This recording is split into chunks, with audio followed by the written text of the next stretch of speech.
This video contains subject matter that may be offensive and disturbing to some people. If you are the type to require a warning throughout a video or show, let this message serve as your warning. This channel discusses the harsh reality of true crime.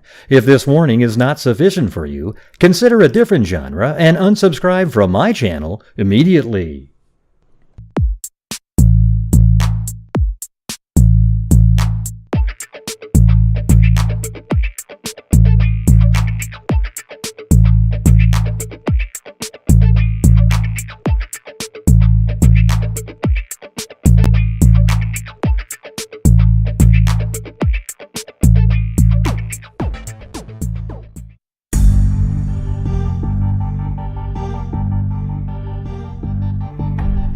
Yo! What's going on, everybody? This is a case that, the Gayle Barrus case from 1988, we covered it like 14 months ago. And the thing is, I'm going to hesitate even doing a recap because, hold on, let me get your chats in there just a second. Because it turns out that the information in the newspaper wasn't really that accurate. Okay, so hold on one second as I put the chat in the, there you go, right there. All right, so today we have with us a guest named Jim Barris, who's actually the son of Gayle Barrus, and he will go through with us and, you know, go over the timeline and we'll work it out on a map. It's pretty crazy, but the case has actually been solved. It's pretty crazy, but here we go. This is gonna be just, it's totally impromptu, so it's not gonna be as prepared as I might have been, okay? Because we were just chatting on Facebook, and he wanted to see if I had any time, and you know, so I said, well, let's just do it now, because he was maybe gonna do it tomorrow, but I think it'd be cool to bring him on right now. So here he is, and he's on the screen. Let me hit, I don't know where to get the. I'm asking you to be unmuted now. There you go. I had him unmuted because there's some sound in the back. You got sound? Yep, it works. All right. So this is James Barris, and sorry for your loss. I know it's been years and years and years, and we talked a while ago. But finally, you have resolution. There's no closure. They always say that, but there's no such. Yeah, I'm in agreement. Yeah. So how about you go over the case? People will probably remember it as we, you start going over how it came about, like what happened that night, and because the newspaper articles that I was reading back then were absolutely not even they weren't even close. Okay. So, yeah, in a lot of cases, and yeah, that was what was confusing, especially through my teenage years and growing up, and up until I did a FOIA request and got the records. I want to say back in 2013 and started looking into it. Basically, she was at work Friday evening. It would have been October 7th. And she worked at the beer keg in Battle Creek, Michigan. And she left work at about 1:30 in the morning. A friend of hers had been with her there. The entire shift that she worked, she was waitressing and stuff, but a friend had hung out with her. Her friend was having issues with her boyfriend, so she kind of stayed at the bar. So my mother dropped her off at home. There was in some apartments there just off 20th Street, and it's on the route 2 Speeds, okay, so which is a coffee shop. Over here? So that general area, it's hard to orient myself on that map. Okay. Well, here's the beer keg bar. Right. What's that sound? It sounds like you got a jet engine. So up here, just across the river on the right-hand side. Oh, right there. Okay. In those apartments. Okay. So she dropped her friend off in those apartments, and then proceeded to go to a coffee shop. Okay. And which was kind of close to where we live. I think you got speeds there pinned. Yeah, so she was dropped off here earlier by her mother, and then later a friend picked her up or something? Or? No, my mother dropped her friend off at her house, at the friend's house. there in those apartments. Oh, in those and apartments. Then proceeded to Speeds. Okay. So she made the left and then just kind of carried up. I think that's Michigan Avenue there, is it?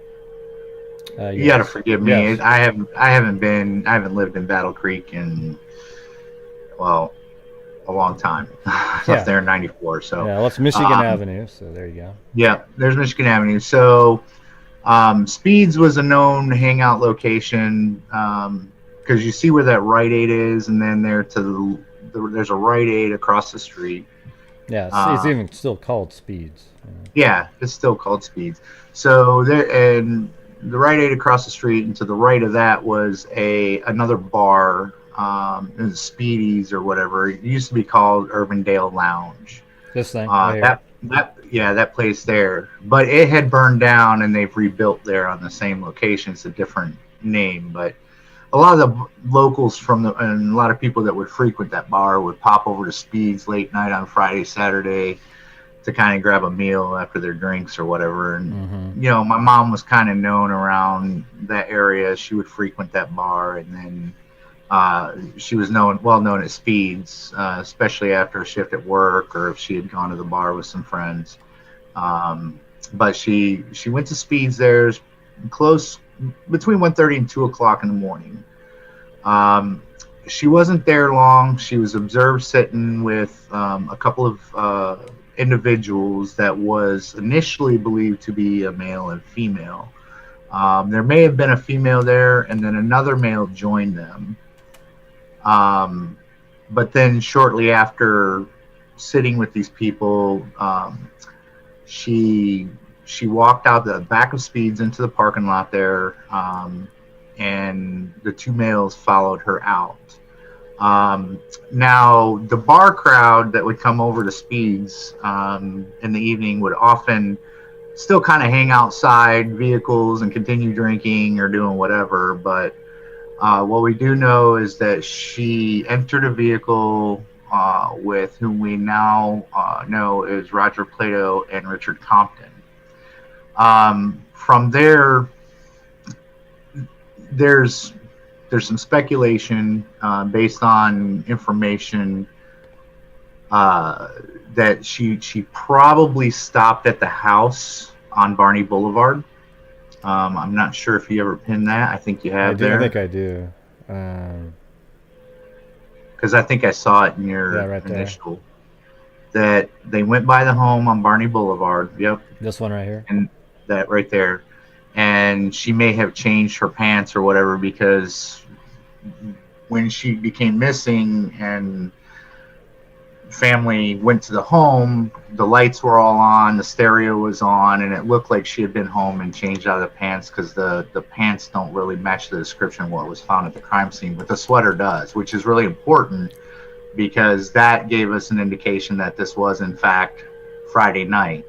Eyewitnesses at the bar she worked at, including the band that played at that bar that night, were very descriptive about the type of sweater she wore, which had a rainbow pattern across the front, which actually belonged to my sister, but my mom was a small lady. And what's the bar? It wasn't the one. Was it the one right across the street, or?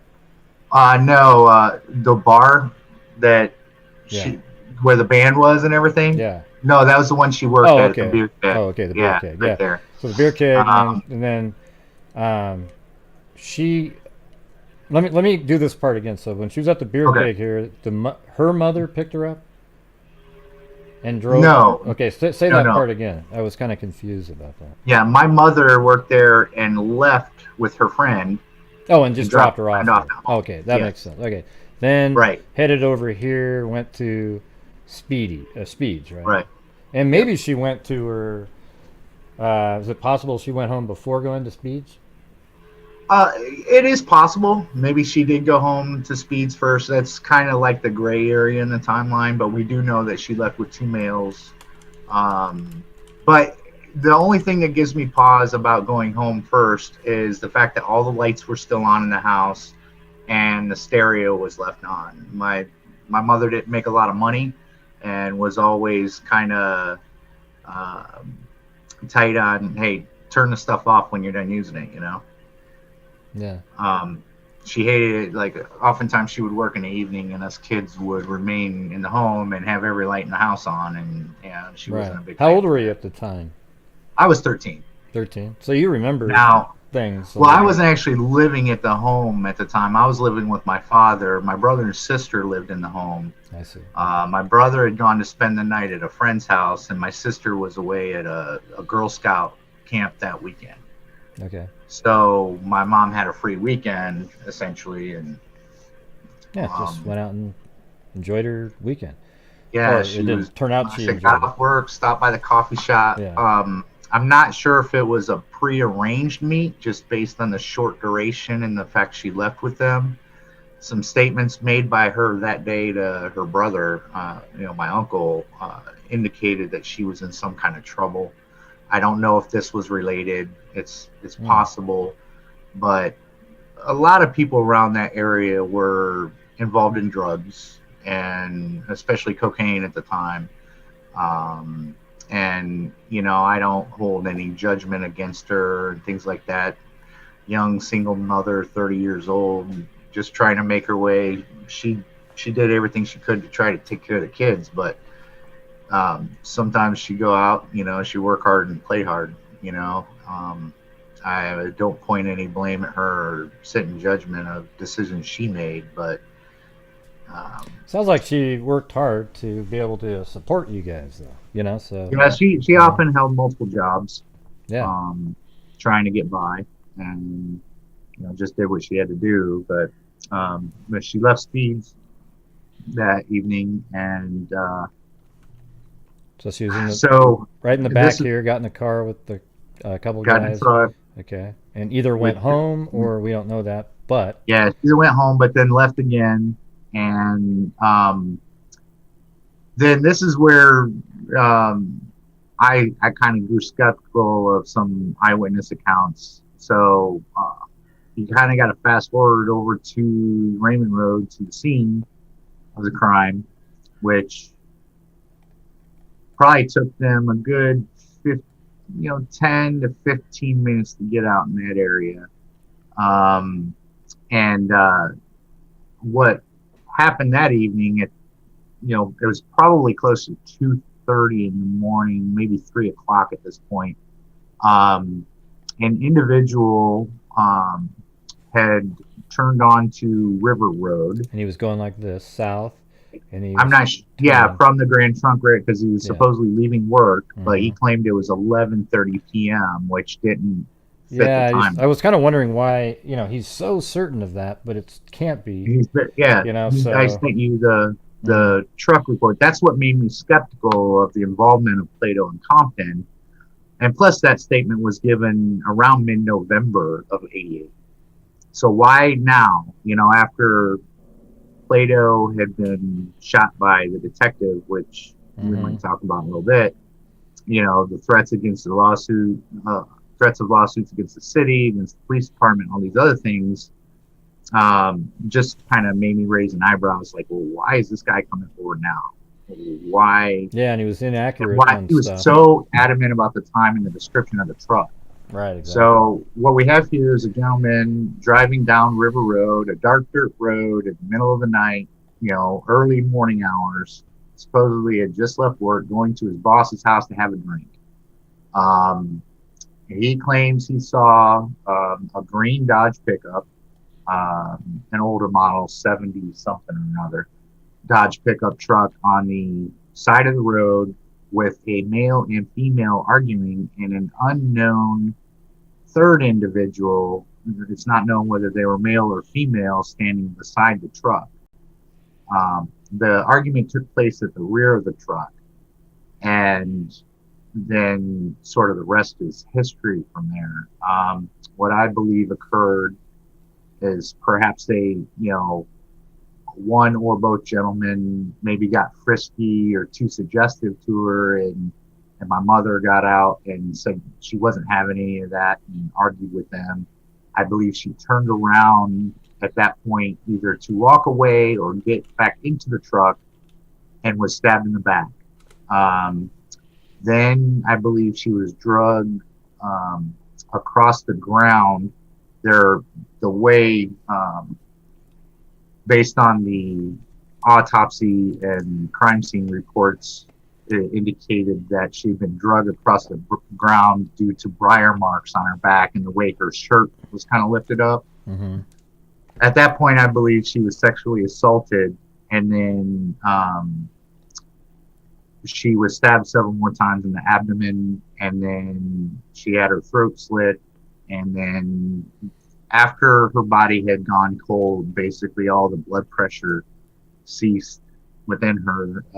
They then stabbed her a few more times in the back, and the stab wounds in the back resembled a number 5, like as you would see it on a dice, Mm-hmm. So based on the descriptions from the officer. So, but I've showed you the witness statement from the individual that drove by and claimed to see the truck. Well, the reason why I had been so skeptical about that statement is due to the time he claimed it was very adamant and very descriptive of his work schedule that evening. Also, he indicated that sorry, I had something pop up on my screen. He had indicated that the description of the truck, it was absolutely a Dodge because it said Dodge across the tailgate. Well, Roger Plato, the suspect and the individual who did kill my mother, his truck didn't have a tailgate from the time it was sold to the time they impounded it while investigating another rape. And that occurred. So we've got late in the evening, October 7th, early morning hours, October 8th, is 1988 is when my mother passed away. Her body was found by a solitary hunter on October 25th, 1988. And so obviously we had about 17 days in there, or what do we got here? Yeah, 17, 18 days in there where it was a missing persons case. There were a lot of things that transpired during the missing person portion of this that not only contaminated eyewitnesses, but it created this story that, well, this didn't occur on Friday evening. It occurred on Friday evening, early Saturday morning. It happened on Saturday evening, early Sunday morning. So the news agencies and the local media, by the time they kind of caught up, because everything didn't flow as fast as it does now, their reporting indicated she was last seen at a bar called Green's on the Saturday evening with another female. And then they gave sort of an eyewitness, like artist depiction of the female suspect and things of that nature. But what the public didn't know is the police were already tracking that, once they located the body and then talked to witnesses that where she worked that evening and stuff, they had already pretty much concluded that they were looking at Friday evening, early Saturday morning. But to the general public, they were saying, Saturday evening. And this kind of comes in multiple parts, both mistakes in the media, but also, and they also did report that it was multiple hunters, plural hunters found her body in the woods when it was in fact only one. And some of this is done sometimes to try to weed out the incorrect eyewitness accounts. Like, oh yeah, I was at Green's that night. I saw her, blah, blah, blah, blah, blah. But they were tracking on the Friday evening. So, well, they must have the exact time she left the Speed's coffee shop, right? I mean, we have an approximate time. She wasn't there long. We know that she left work around 1:30 in the morning. We know she dropped her friend off briefly. And then we know she either went home first or, I believe she went to Speed's and may have stopped by the house to change her pants first before possibly going off to a party. Maybe that she was lured to a party or something. Now, the ironic thing of this, so our suspect Roger Plato, and I'll call him his accomplice Richard Compton, because we have pretty good belief that he was involved or there at the time of the murder, based on the two individuals seen in the truck. They had just kind of moved to the area just a couple months before. They had lived in the next town over, Marshall, Michigan, and were living in a trailer park of some sort. But they were neighbors with an individual whose father owned the bar Green's Tavern, which was the one that she was believed to have been at before. So I think this is probably how my mother got into the circle, or either came to know them some way, shape, or form. Do you think she was at Green's Tavern? That's the not that evening. That evening? Not that evening? Okay. Not that evening, no. She was not. She was at work from about 6 p.m., 7 p.m. She hadn't gone to Green's that night. That's just right across the street, though, from Speed's, right? No, that's Speedy's now. It used to be Urbandale Lounge. So what was now Green's, what's the deal with this bar here then? So that was one that would a lot of the people that would frequent that bar, they would often go to Speed's after and either continue drinking or get something to eat. It's a coffee shop with nice greasy food, soak up the alcohol, hang out a little bit more. You know what the name of this bar was here? This one? That was Urbandale Lounge back in the day. Okay, all right. Back in '88. So it was Urban. I'm just going to put it all in there. That's fine. All right, there you go. So she wasn't there that night, though. No, she wasn't. Yeah. Okay. So basically, she just went here, got into a car with individuals, and she either went home or had gone home. She was seen inside the coffee shop briefly.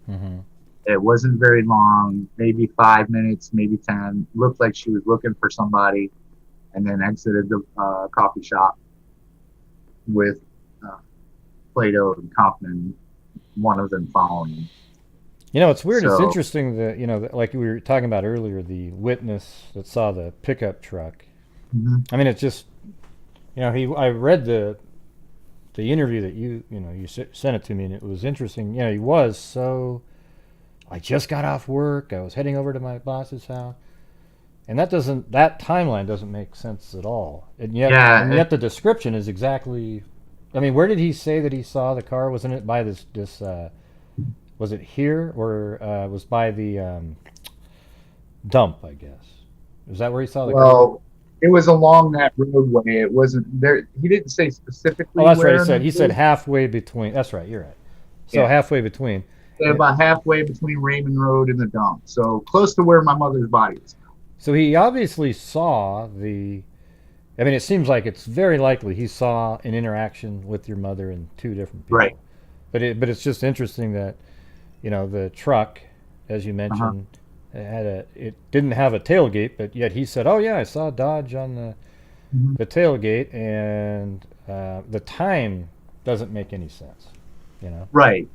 And that was a major source of consternation for me when working with the detectives, because they were hyper focused on that truck and things, and I couldn't understand. So Roger Plato had been the primary suspect for this entire time, but then we shifted to Richard Compton, whom you and I have discussed at length before, who was Roger Plato's friend and actually roommate. Mr. Compton lived with Roger Plato and Plato's girlfriend. There you go. Both in Marshall, Michigan, and then again when they moved to the Battle Creek area. So Marshall is it's east. Yeah, just right there. So that's Marshall. Wow. Yeah. So Plato and Compton were roommates here. Yeah, they lived in a trailer together there, and along with Plato's girlfriend. Plato's girlfriend lived there as well. Yeah, it's only less, 10-mile drive. Yeah.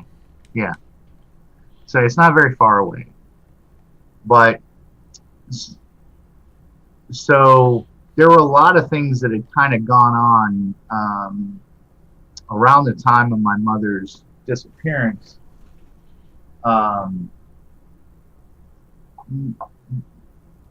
In the local area, there were a lot of rapes that were occurring. It became big news in the area, and but in looking back at it, some of those rapes occur in a timeline that sort of pre-exists Roger Plato's ability to have committed the crimes, because he had been imprisoned in the Jackson prison for I believe it was 8 years. Now, Plato is somebody I don't have a lot of details on yet. I have a lot of FOIA requests and other details. I have a lot more on Compton because we were so looking at Compton having committed this act. I mean, Compton could have been the one, that was committing the rapes before, and right, or they could have been working in tandem based on the number and volume.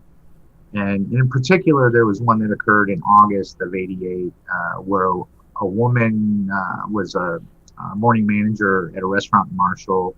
She was abducted in the early morning hours.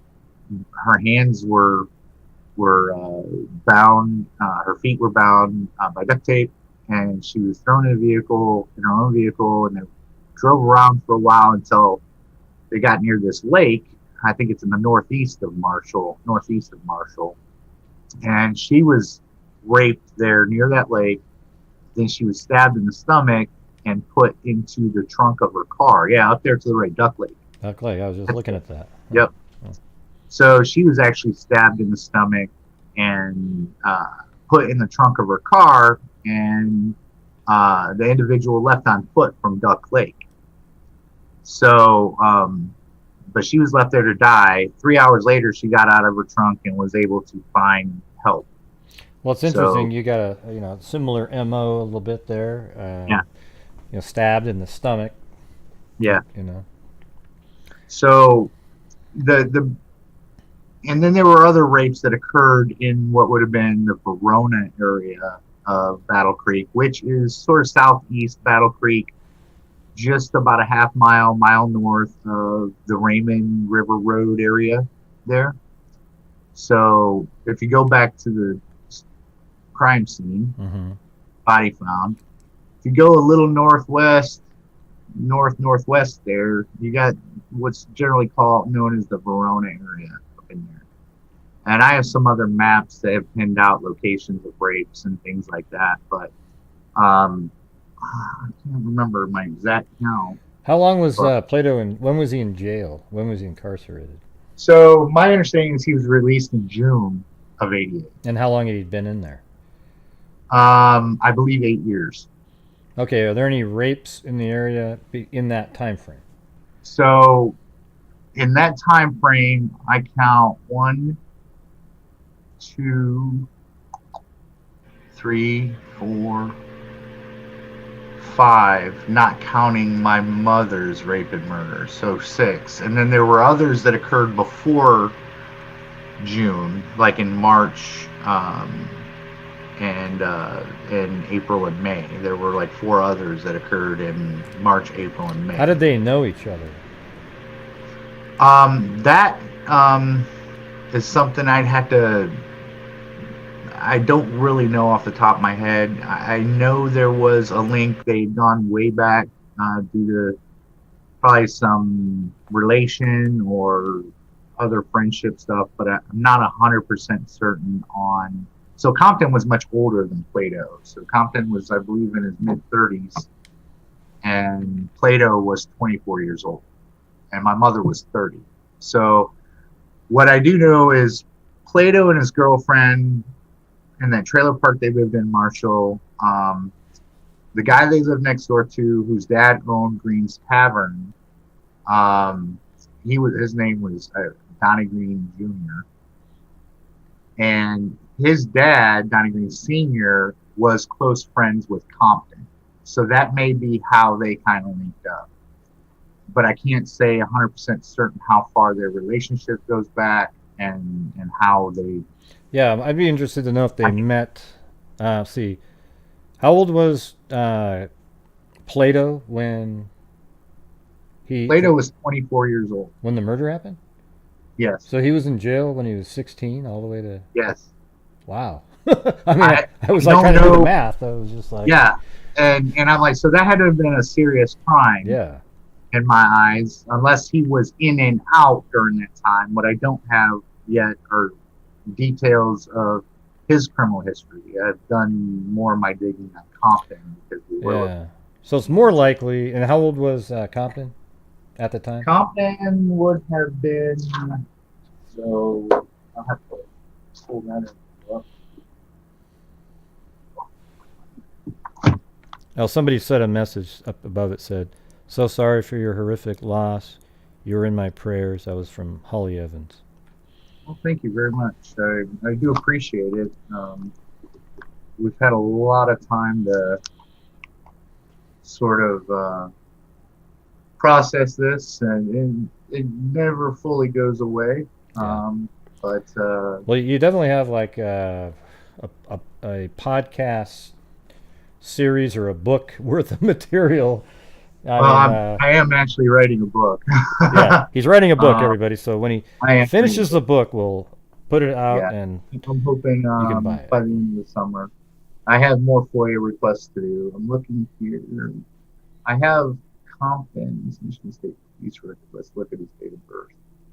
So he was born in 1950, so he would have been 38-ish at the time, 37, 38. So they most likely he's met. 37. They most likely met after he got out of prison, Plato. Because I mean, a 16-year-old isn't going to really be hanging out with a guy that's 20. He'd have been 30, right? A 16 and a 30-year-old. Right, and even when reading Compton's interview after the fact, you kind of get this vibe that he's not really being fully truthful to a lot of things. So I'd love to read that one. Maybe you can send me that one over. Yeah, and I have that up on. If anybody's interested in more details, I sort of have a bunch of short snippets on a Facebook page called Justice for Gail 2. It's like the number 2 or II, however you want to put it. So they interviewed. Let me just not to. But how quickly did they interview him? Like how quickly were they interested in this guy? Like they were just on him even before what eventually happens to him. Right. So Compton was a much later look. He would have been, I believe, they started talking to him end of November 23rd. Okay. Of '88. All right. Was when they spoke with him, and the main reason they spoke with him, obviously, because Compton lived with Plato, and Plato's no longer around, and they had also found a mountain of evidence in Plato's room that implicated him to a rape that occurred a few days before my mother's body was found. A woman and her 2 children, in midday, I think it was around 2:00 in the afternoon, they were leaving the bank, and they were getting in their vehicle, and they were approached by a male. What town was this? In Battle Creek. Battle Creek, okay.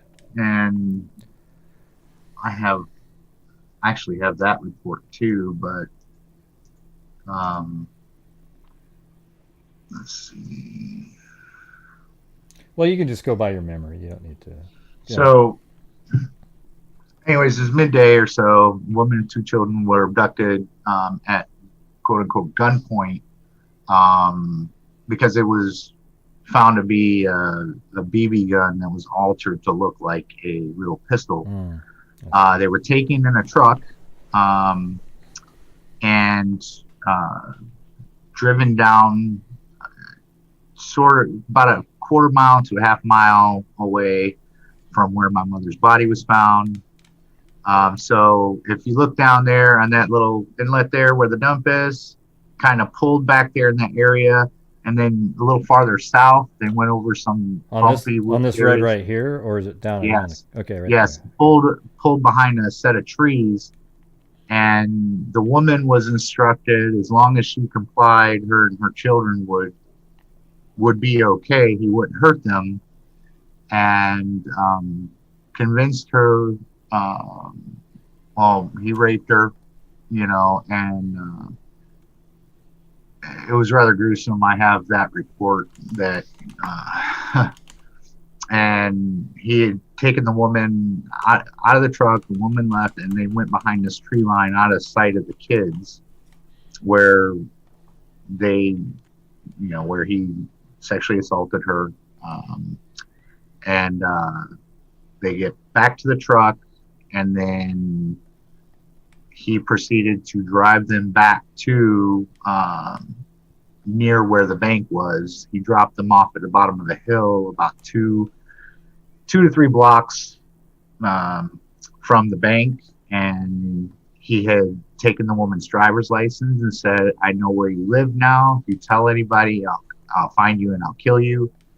Yada yada yada. But the woman and her children kind of sat by the side of the road until they saw the truck leave off. And this is where the truck becomes important, because her description of the truck matched the description of the truck that was sold to Plato, a green Dodge pickup with a chain across the tailgate area. And she was very descriptive of it, the sound it made, and how it would backfire, things of that nature. And so at this juncture, she had gone back to the bank, notified a teller. They pulled her in the back room and were able to notify police, quietly. And the police came, took her statement. So now the police are on the lookout for this Dodge pickup. Well, routine patrol around where Plato was living at the time, I want to say it was Avenue A, there in Battle Creek, which isn't actually far from the beer keg, if I recall correctly. Looking at my documents here.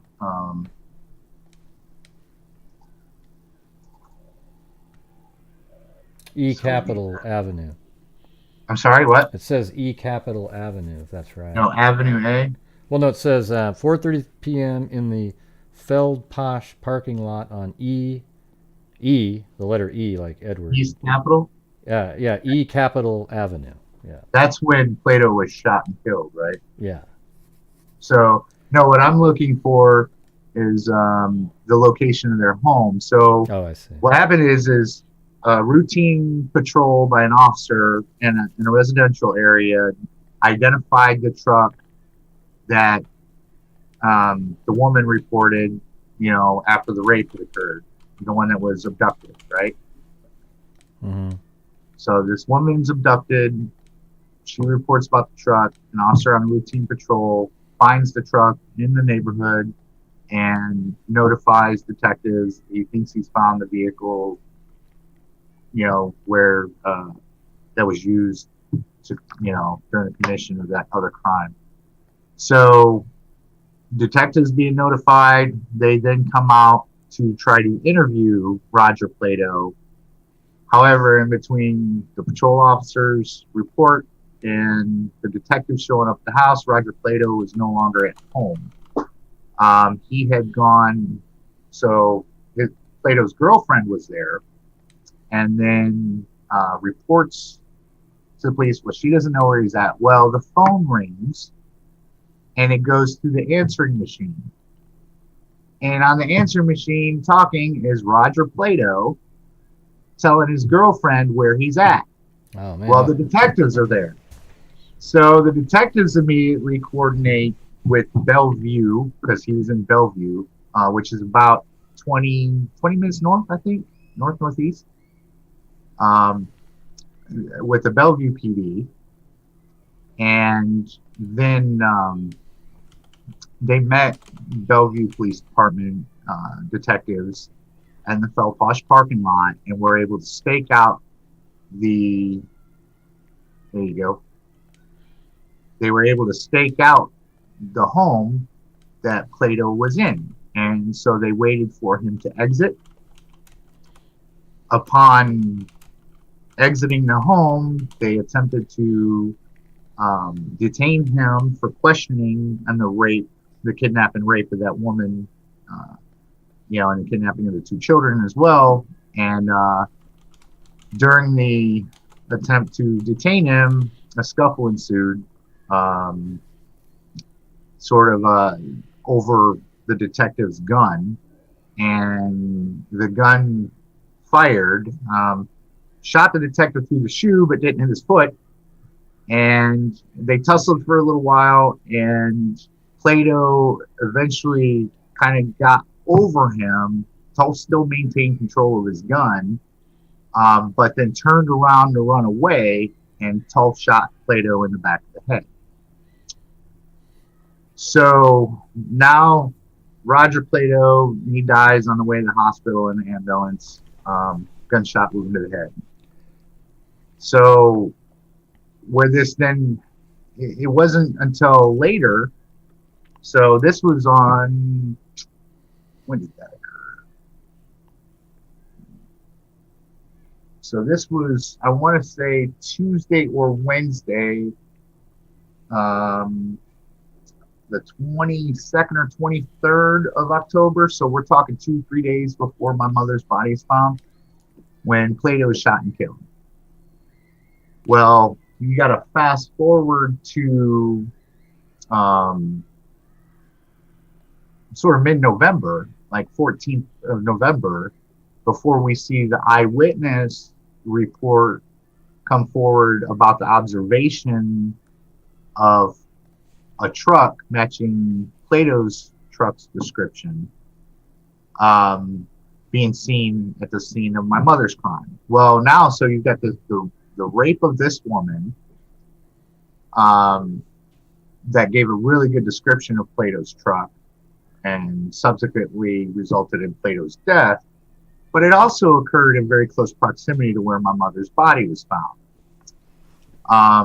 There was also another attempt at an abduction of a woman there near Raymond Road, an 18-year-old female in August, I believe it was August, if I recall, had been abducted by a male in a pickup truck that resembled the description of Plato's truck, but she managed to escape because she whacked him over the head with a Pepsi or Coke bottle and managed to flee the vehicle before anything bad could happen. I think this Plato guy is like, a serial rapist / killer. Serial killer. I think that officer who shot him, and had he not been arrested, probably saved a lot of people's lives, actually. I agree. Police get a lot of bad rep for, officer-involved shootings. I mean, clearly at this point, Plato is no longer armed, but he was an assailant towards the officer. Adrenaline's running high. My belief is Plato thought that they had found my mother's body, and because he had raped this woman a couple days before, he's like, I've been made. Mm-hmm. So I have nothing to lose by resisting here and trying to fight this officer off. And clearly he's going for the officer's gun, so he intended to harm the officers. So there's clearly some sort of mental breakdown with this individual, and just something not right. And I'll probably get more to the bottom of Plato as I dig into his criminal past, and I'm able to obtain more records from him. So we got this truck, and everything's just kind of thrown in here, and that was one of the key ingredients. So mid-November now, this guy comes forward and makes a statement about this truck. Now, this isn't information that had been in the public. The only information that had been public was the location on River Road, not specifics, but body was found on River Road, and no other specifics on the cause or, time of death. It was just reported as a decomposed body had been found. And, it was, so there were a lot of details not in the news, which is typical. So that way they can try to weed out the facts from fiction. But the whole timeline on the truck really threw me off. I had a lot of disagreements with detectives on that. I said, you guys keep focusing on Plato and Compton. And this is where I throw caution at everyone that's looking at some of these crimes. That's a big lesson I really learned in looking into this. So I've done FOIA requests, and I have about 800 pages of records. Now hold it up. Hold it up. Let's see. Yeah. You should see these binders, man. That's one binder. That's just one. Man, that's ridiculous. And then I have another binder here, not quite as full, and I have another 120 plus digital records. And this is just provided by the city of Battle Creek in doing Freedom of Information Act requests. The total case file, so I have probably just over 800 pages, maybe close to 900. The total case file, my understanding, is like 1,400 pages. So the one thing that I was missing in all of this, and I have many witness interviews from the time it was a missing persons case to a homicide case, that give various descriptions of the individual she was seen leaving the coffee place with. And this is where it kind of threw me out of whack. There was nothing that gave me any indication that would directly pinpoint Plato or Compton just based on the descriptions I read. However, because even though it was cold, it was still an active case. And what they don't do is give you details that could pinpoint a possible suspect or suspects, in the event that maybe somebody that requested that information decides to conduct some kind of retribution to them or their family. Now that the case is coming to a close, it's not officially closed yet. We're still waiting on the prosecutor to sign things off to close the case. And it's just a matter to, formalize it. Then I can request the records that I need to request. Hey, can you hold up your booklets again? I didn't have you on the screen. I just wanted people to see how big this thing. Yeah, there's one. Yeah, I just realized I didn't have you on. Somebody mentioned. Sorry. Hold on. There you go. Look at all those. All right. And I don't even have everything printed out. I have another 120 odd pages digitally, and there's still, I don't have 500-600 pages that the police department has. So it's a lot of reading, a lot of highlighting. I've read every single one of those documents a minimum of 3 times. Are you getting the other accounts of these other rapes in the newspaper, or is it part of the police? Yeah. Really? Okay. Yes. So I have a slew of articles that actually, a friend of mine who was a big help in doing some research back in the local area there, she kind of pointed it out to me, and she's like, hey, I was digging for more information on your mom's case and then the things that related to Plato. And she's like, I came across a lot of stories about rape. And then there were additional stories, not just about rape, but about the fear of it in the town and the town halls that were held, and how just people were generally scared because some of the rapes occurred while these women were in their own beds at night, and somebody would sneak in through like a open window in an apartment. Wow, he's like the East Area rapist, Demalia, right. Really crazy. Now I can't say that they're probably related. In 4 of those cases that I saw, there was a definite link because each of the victims had described an individual smelling heavily of machine oil. Now I don't know what sort of machine. Personally, I don't know what machine oil smells like. Maybe they're a mechanic. There's a railroad nearby, and Kellogg's cereal and Post cereal are located there too. So they could have just been somebody that worked on cars as a hobby, and just wore their Carhartts in there or something. So it's really hard to describe, at least to me, what the difference is between engine oil and machine oil.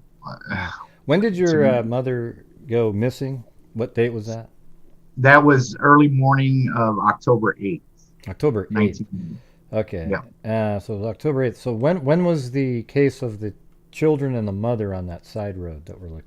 That was, I believe, the 20th or 21st I think it was the 21st. It was during the middle of the week.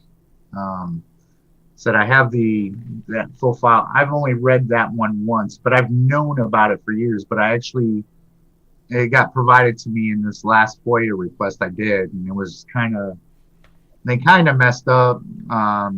They forgot to redact the name of the victim, and I won't share that one with anybody. So you said that was October. Let's say that again. The date of that one that occurred when that lady got raped, October 28th. You said.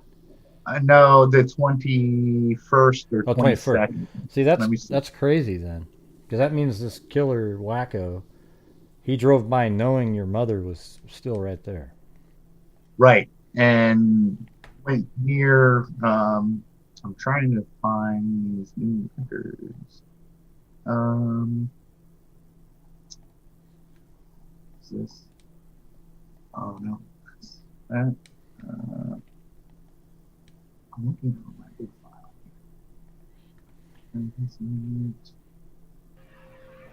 Okay, I have a couple of folders here. Here, this is it. Yeah, here we go. So, I wonder why he let. I mean, it's interesting that he let her go, and that kind of led to his arrest. It's kind of like. Yeah. So. What I'm looking at here, forgive me, I do have it here. It's okay. This is,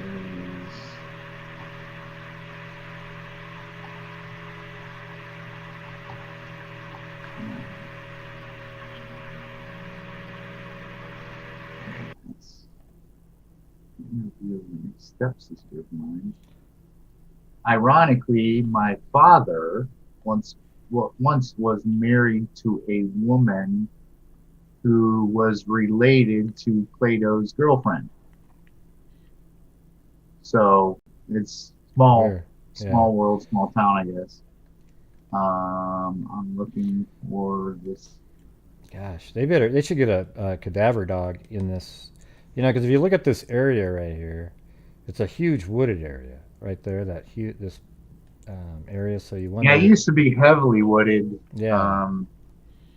Back then. You just kind of wonder if there's more victims, because the fact that he drove by, that's the same person. It's obviously Plato is the rapist of the woman that had the 2 kids, and is the individual who killed your mother.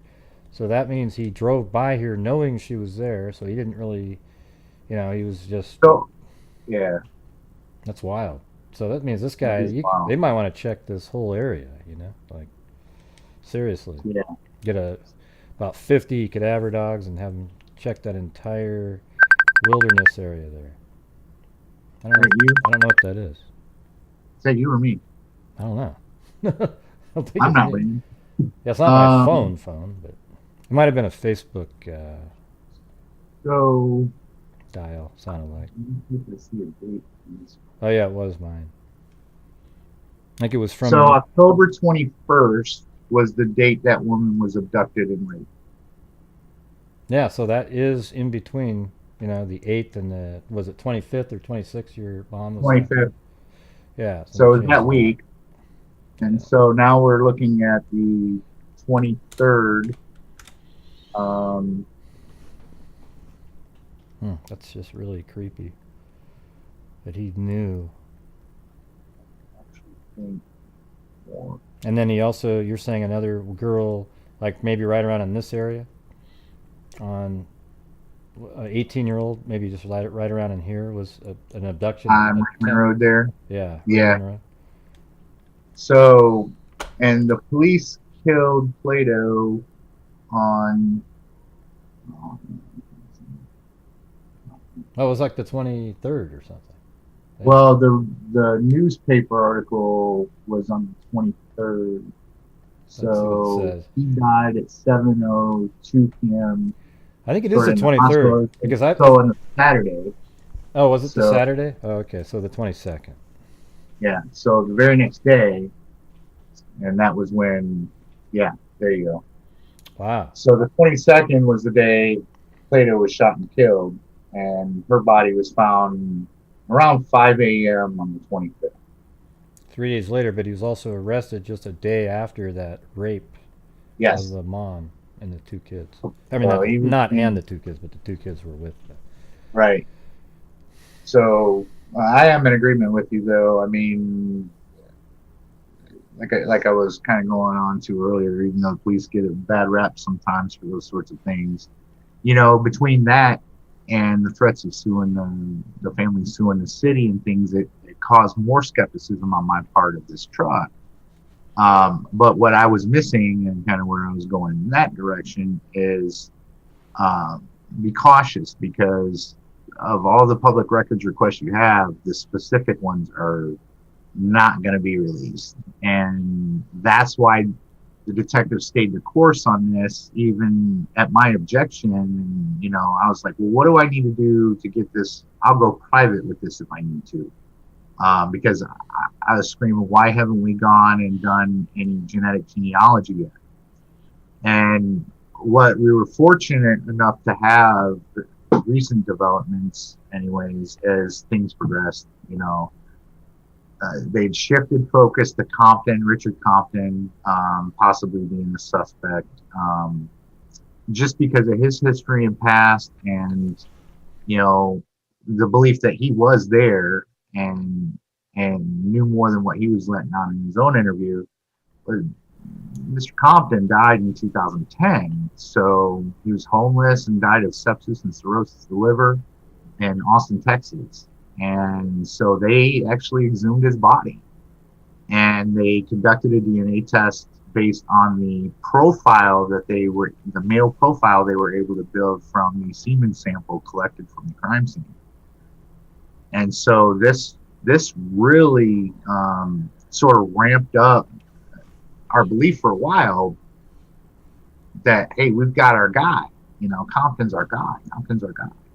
It wasn't Plato after all. It was Compton. Well, after we waited about 6 months, maybe 5 months, for the results of that DNA from the FBI crime lab, because they were interested in Compton because of other crimes. He had numerous aliases and numerous social security numbers and stuff that he had used in different places, and there was a belief that he was possibly a serial rapist killer himself, even though nothing I could find in his criminal history, which was quite extensive, indicated something to that type of crime. Mm-hmm. He was the DUI guy, the hit and run guy, the drunk and disorderly guy. He did get convicted of an armed robbery in Kentucky, in Lexington, Kentucky in 1978. And he was also initially charged for a murder in California in 77. But those charges were dropped. And while we couldn't get definitive stuff based on Compton's own words, he claimed it was self-defense. So even that was Fresno Police Department in California. They have no disposition of that case whatsoever, except that the charges were dropped. But Compton had done 3 years in prison for an armed robbery. He was 3 years of a 13-year sentence in 78 before the Kentucky Supreme Court threw that case out for some technicalities. They were supposed to be retried. I don't believe it ever went back to court.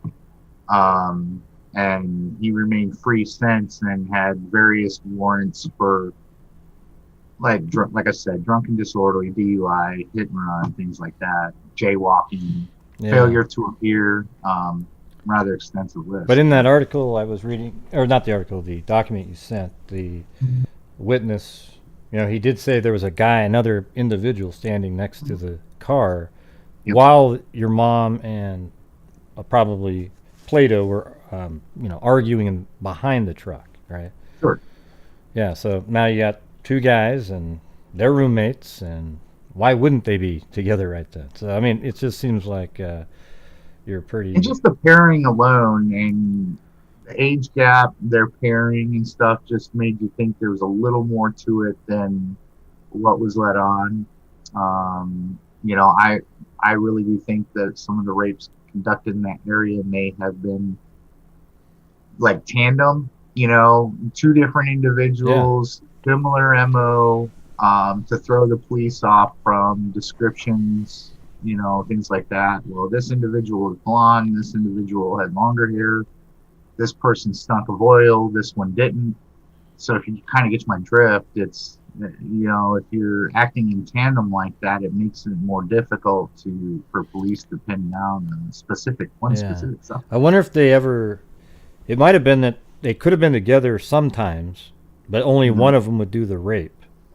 Or, right. And then the next time only the other one would do the rape, but the other one's there just for backup. And then sometimes they would just go off on their own and do it. It's just, I suspect that maybe that occurred. One of the questions I have yet to have answered is, do we have definitive, and now that we've got a profile on Plato, a definite profile, if it goes into CODIS, what about these previous crimes that may have occurred that DNA is sitting out there waiting for a hit? So they used like a semen sample? Is that how they were able to match? So there was a semen sample collected from my mother, and a profile was built back in early 1989. That was using that old DNA technology. Mm-hmm. So, I mean, it wasn't brand new, but pretty new. Local department.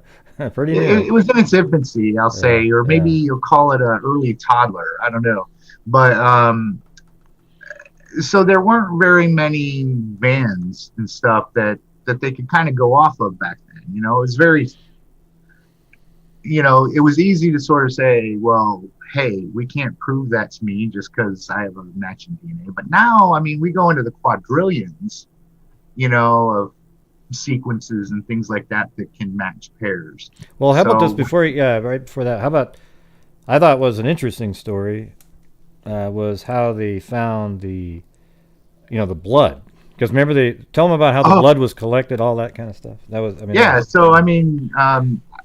think the detective and myself, we're at the end of our rope. DNA of Roger Plato is very elusive. After Plato was killed, he was cremated. Well, his mother had been cremated. His sister had been cremated. I believe his father had been cremated too. There were no living relatives that we had known of until the detective located a brother. So they collected a sample from the brother, and what came back was inconclusive. So we've got another inconclusive test, but what wasn't shared with me, and I tried to get clarification from the detective back in, I believe it was October or November timeframe, was what's going on here? How can we rule Compton out, but say we can't get a match off of Plato's brother? I was like, genetic genealogists eat this stuff for lunch. So there had been additional clothing articles, and everything's coming back inconclusive. Well, we don't know what else is coming next. Then randomly, last month, around the 13th or 14th of last month, I heard from the detective that a vial of blood had been located in the county sheriff's office during a routine audit of their evidence storage facility. Yeah, someone needs to buy a steak dinner to whoever thought of taking a vial of blood back. Right before he's freaking cremated. I mean, come on, that's insane. Right. So there were blood samples there. I mean, he had served time in county prison, but there was blood samples had already been used up testing DNA against this, but there was various levels of contamination. I actually have I have a report from '89 that says he'd been ruled out, but then there were two more later saying, well, it's not him, but we can't rule him out. That's insane. It's so crazy because it is him. So how did they come up with these false answers? That just shows you how inaccurate it was. Full of contaminants, minor contaminants, not very good samples, qualities of samples. I mean, if you get dirt, or even say like from my mother, when her body was located, she was decomposing, it sounds gross to say this, but maggots or animals and things that had been in the area that might have perused around her or whatever, contaminating that area could have. But seminal fluid, seminal fluid can stay, for quite some time. And if it's that's interesting. internally far enough, you can get a good enough sample. Well, it's interesting that 2 weeks later, and we're talking, this, I guess, might have helped that it wasn't really that hot outside at the time. But 2 weeks later, there's still, semen samples that you are able to extract, that are that actually has a working genetic profile. I guess, today they actually exhume people to see if they can still take a DNA profile from a suspect. So that means they've been in the ground for years and it's still there. Mm-hmm. So well, that happened with Richard Compton. They exhumed his body and they took a piece of his femur and got some scrapings off of it at the FBI lab, and then they donated the femur to a science institute or whatever, because you have to show that whatever body part was used is going to be used to further the scientific community or the greater good, which I've learned a lot in talking with the detective and looking at all this stuff and why he continued on this path. Because clearly I was missing all those other eyewitness accounts that really described Plato and Compton to a T, and that truck being the link. And I'm like, I'm not seeing it. Why aren't we looking at other people? Because I had like 5 other top suspects. I'm like, we need to look at these people. Just because of family rumors and things over time, just kind of, they evolve over time, people's stories, accusations, rumors, things like that within the family. And that was one of the reasons why I pursued the truth. I got tired of hearing the rumors. I got tired of people, and even, recently, I'd correct family members. I'm like, no, that's not true. Why do you believe that? Yeah, well, like my show even. I had the wrong bar and everything, but at least it was just sort of a generic overlook. We didn't. There's not a lot on paper. And I appreciated your coverage in the story. I was like, well, kind of like a lot of even what the media reported, a lot of incorrect information. And so, and I've long been a skeptic of media anyway.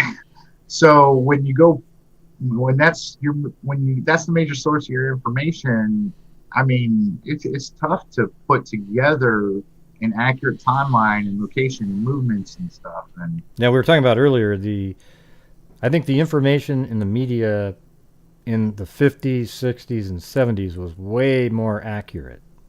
It was like they had access to real information. I mean, we've done cases, deep dives lately with just ludicrous amounts of timeline information specific, and I guess I can't say for sure if it's 100% accurate, but to have that much detail, you'd almost think it was, instead of just saying, oh, they're at a bar at 1. Who the hell knows if they're even accurate. But this one was, a couple of different cases. I think one from 1958 and then another one from like 70 something. But it was, seemed really accurate. That's all I can say. Yeah.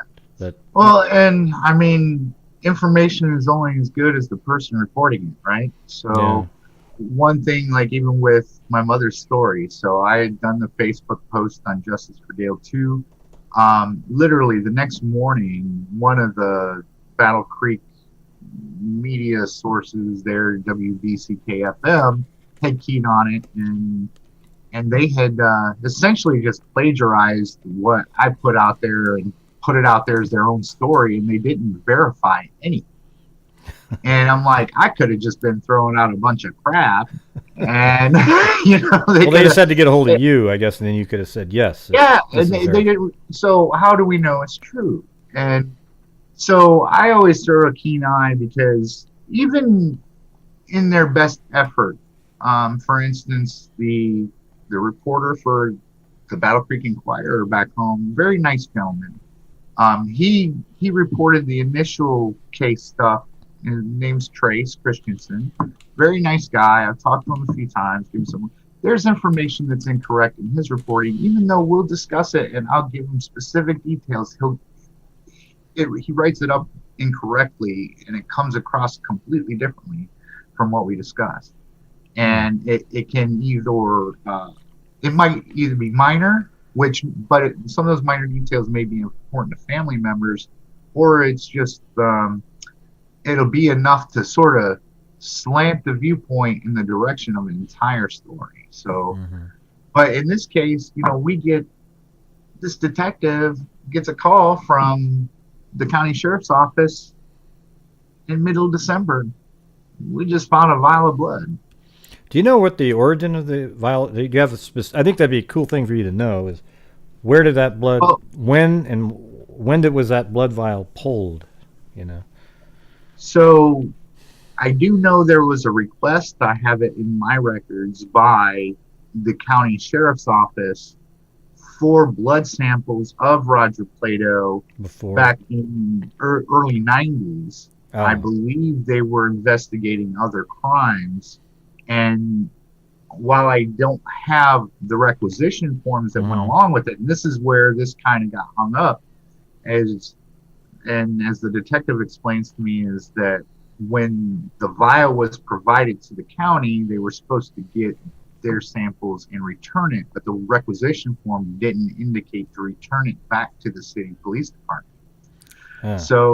There was an error in the handling of the requisition form, or the filling out of the requisition forms, and the handling of the evidence at the time.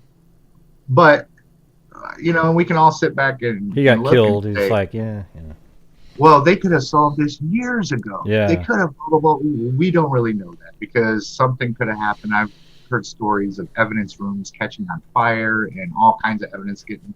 So while that could have happened, I tend to look at the positive in this and all the good that comes from my mother's case. Even though we waited around for so long, Detective Marshall with Battlefield Police Department not only is going to use my mother's case to train new detectives, but there have been so many law enforcement agencies involved in this case and so many lessons learned. For instance, the exhumation of Richard Compton, was conducted in conjunction with the FBI field office in Detroit and the Austin, Texas Police Department. And they also got other local other police departments in the area and region involved, where they sent people out to conduct this exhumation. So they all learned valuable things that they didn't have experience in before. And so they can move forward having gotten this experience and do their jobs better. The state police crime lab, my understanding is because of the age of the blood and things like that, it really required different processes and things like that to really get to the bottom of it. So, people there learn things and how they're processing blood. So I'm looking at this as a positive going forward. Was the blood kept chilled, or? I mean, it was, as I understand, it's in a regular vial, but it was vacuum sealed.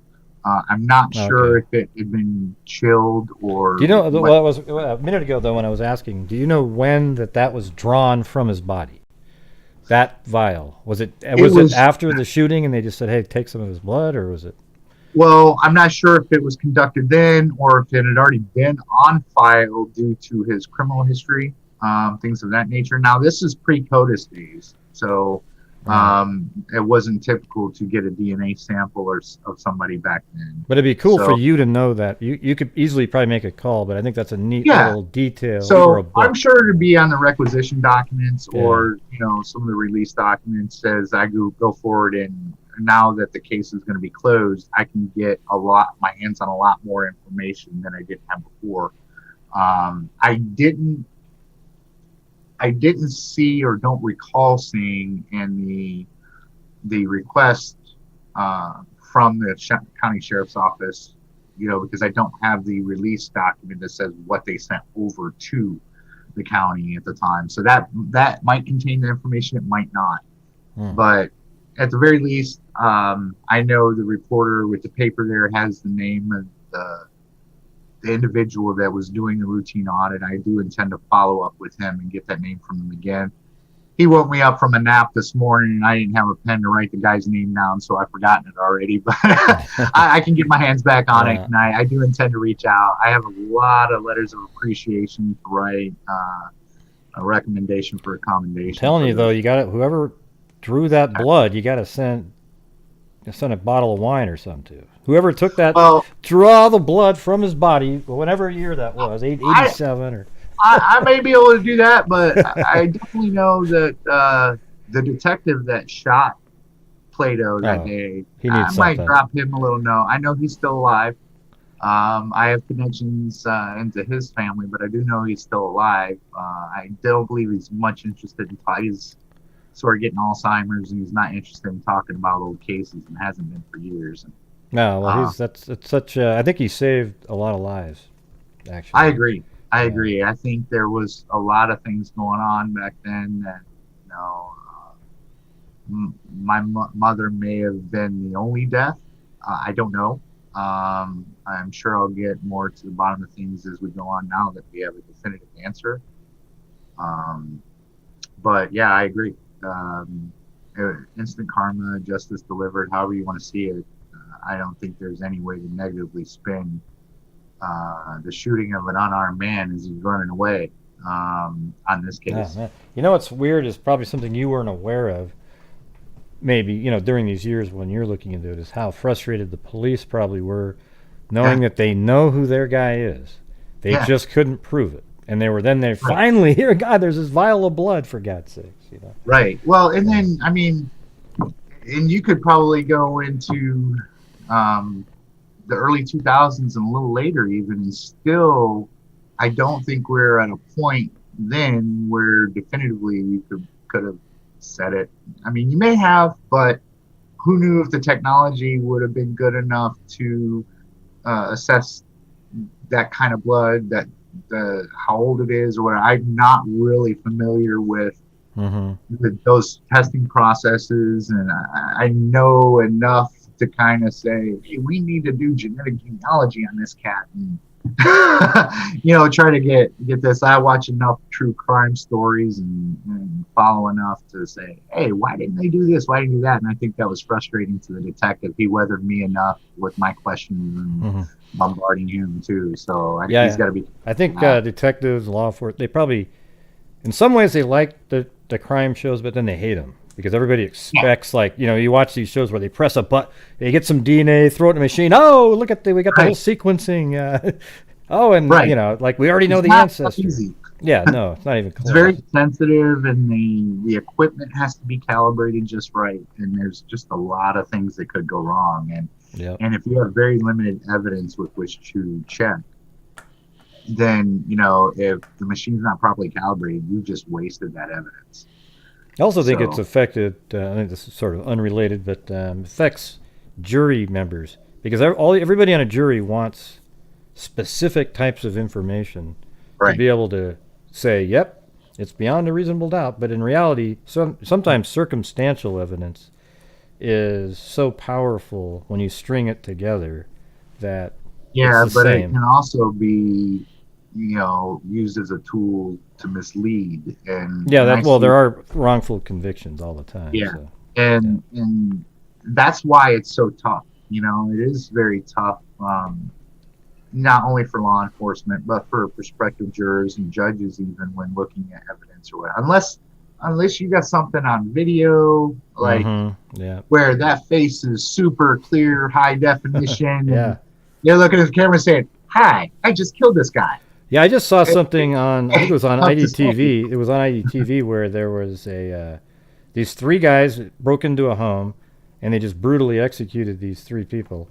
And then they were even on camera walking by, and they arrested these other three guys that were friends, that were bad people, and they looked very similar, but it wasn't them. It was crazy. It turned out to be somebody else. You got to be looking at the camera and saying, "My name is." Yeah, pretty much. You can find me at this address, and I just did this to this guy. Or like a tattoo on a face. In order to be really 100% certain, DNA is probably one of those tools. So even in this case, right, we have a semen sample but we're saying, okay, this semen sample found is enough to convict of the rape and the murder. Well, okay, who's to Right. say Right. Plato didn't rape her? And then Compton's like, you got to keep this girl quiet because the other ones survived. Yeah, that's totally true. You know. So we got to end this woman, and he does it with his knife. But either way, they're He both. does the heat. Either way, Yeah, they're though, both. he's guilty of murder in the first degree. Either if it's a felony murder, however you Yeah. want to look at it. I mean, he was So I mean, there. I could sit here and pick apart things and question all day long, but what I'm thankful for is an answer. We can close the book to say, okay, Plato did this, and Compton was there too. It's gonna be tough to ever. The Compton proving that would be kind of tough unless you can. You know what I mean? Well, based on the eyewitness statements of who she left with, it was very, very accurate descriptions from what Yeah. has been conveyed to me because I don't have that. But see, that's information. even. But that's circumstantial. Very low level. Agreed. Even it's just somebody describing somebody, so you don't even have a picture to say. Well, Well, 'cause- it looks kind of like him. Yeah. yeah, and I actually I had never had pictures of Plato and Compton. I had no idea what they looked like until my last FOIA request in August of last year. Oh yeah. I had requested photographs, images, video, anything they had on file, audio recordings of any of the interviews. There's no longer any audio recordings. There's no longer any video recordings. There's, very few pictures. And I'm glad they haven't sent them to me. I don't want to see them with the crime scene photos. It's bad enough with those images in my head. I don't want to see the actuals. I think that would be more difficult. But I requested so many things in so many different ways, and they never deliver everything you're kind of hoping for. But I finally got pictures of Plato and Compton this last time. Is there a reason they do it that way? Do you think, like when you ask for something, they just go, well, or do they just kind of lazy and pertinent? I believe if it's pertinent enough for an active investigation, whether or not the individual is deceased or not, because they still have the presumption of innocence through the investigation. They're looking for this stuff. They don't want to share anything that could be potentially misconstrued or used either against that individual or members of their family as some kind of retribution. So I think it's a smart way of handling it, but what it winds up doing to people like me is kind of gets us down a bunch of rabbit holes, and we're only looking for and they won't share it to you verbally a lot of times. But they'll do little things to kind of tell you, give you well, a hint, yeah. that I didn't pick up on. I mean, I get so frustrated. I'm like, why are we tracking these guys down? I don't get it. The timeline of the truck doesn't add up. Other things don't add up.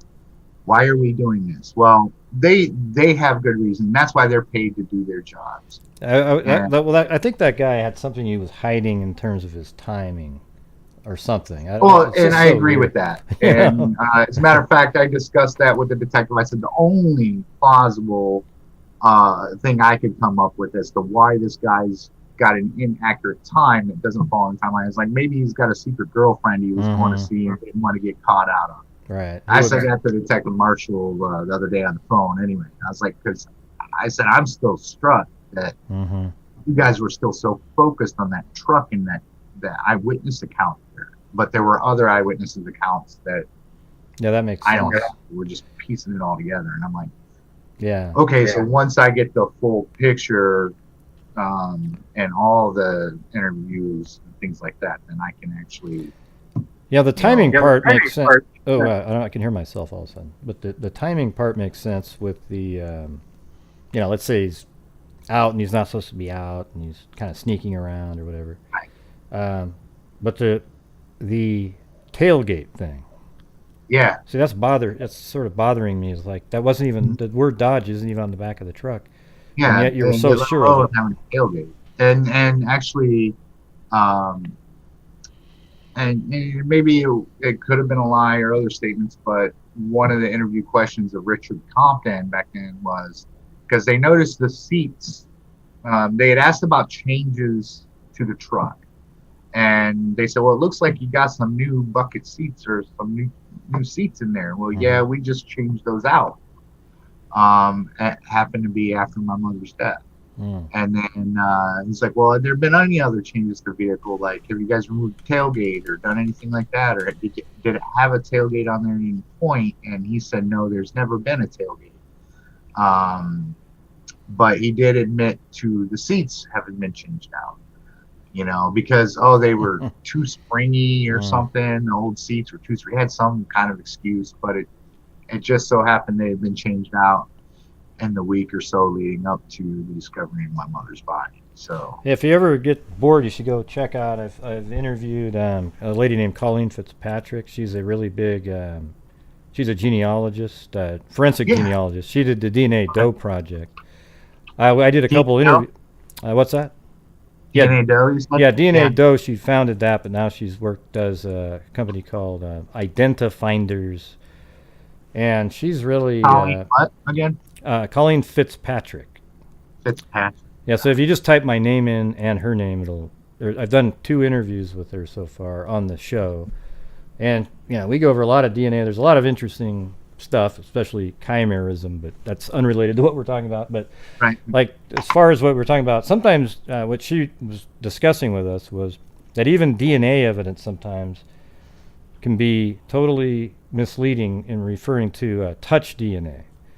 Because it gets transferred all over the place. Like the thing is they have this one guy where an ambulance driver picked somebody up, handled something, then later picked up another person, and then the DNA was all leading back to this one guy, but it like had nothing to do with it at all, even though the touch DNA all pointed, because it just is easily transferred. Like you could touch a doorknob, then somebody else could walk. Like let's say you're the murderer and you touch a doorknob, then somebody else could open up that door, then.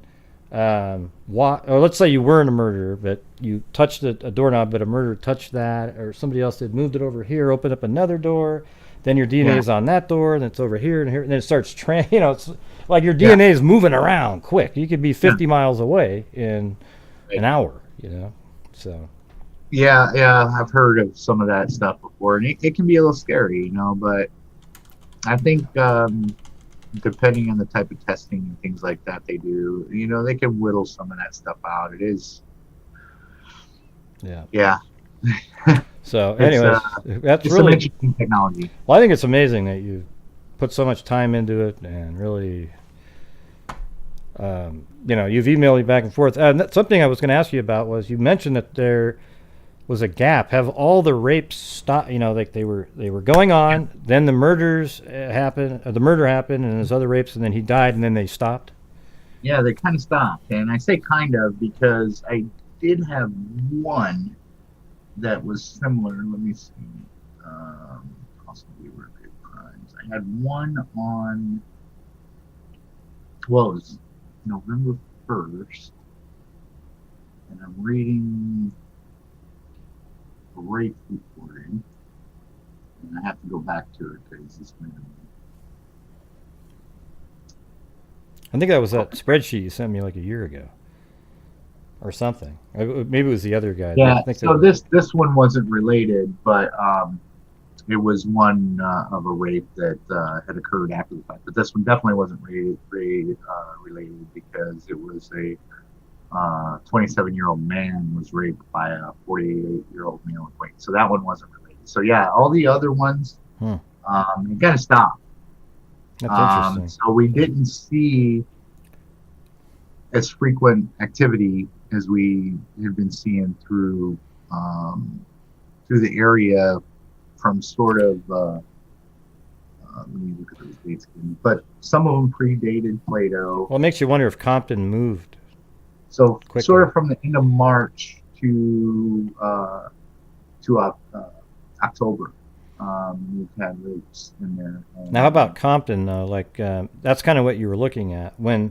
Yeah. Well, when did he move from the area? So Compton was originally from the Detroit area. But he was also kind of a drifter. He lived out in California a lot. I believe he was running drugs from California all the way east to Florida, with stops everywhere, and then up to Michigan, back home in Detroit. But then kind of came back into the Battle Creek area, Gosh, I had to put that one in a timeline because this was, I had, so according to his words, and again, based on who's being interviewed, you can't say for certain if it's accurate because he told otherwise too. So, let's see.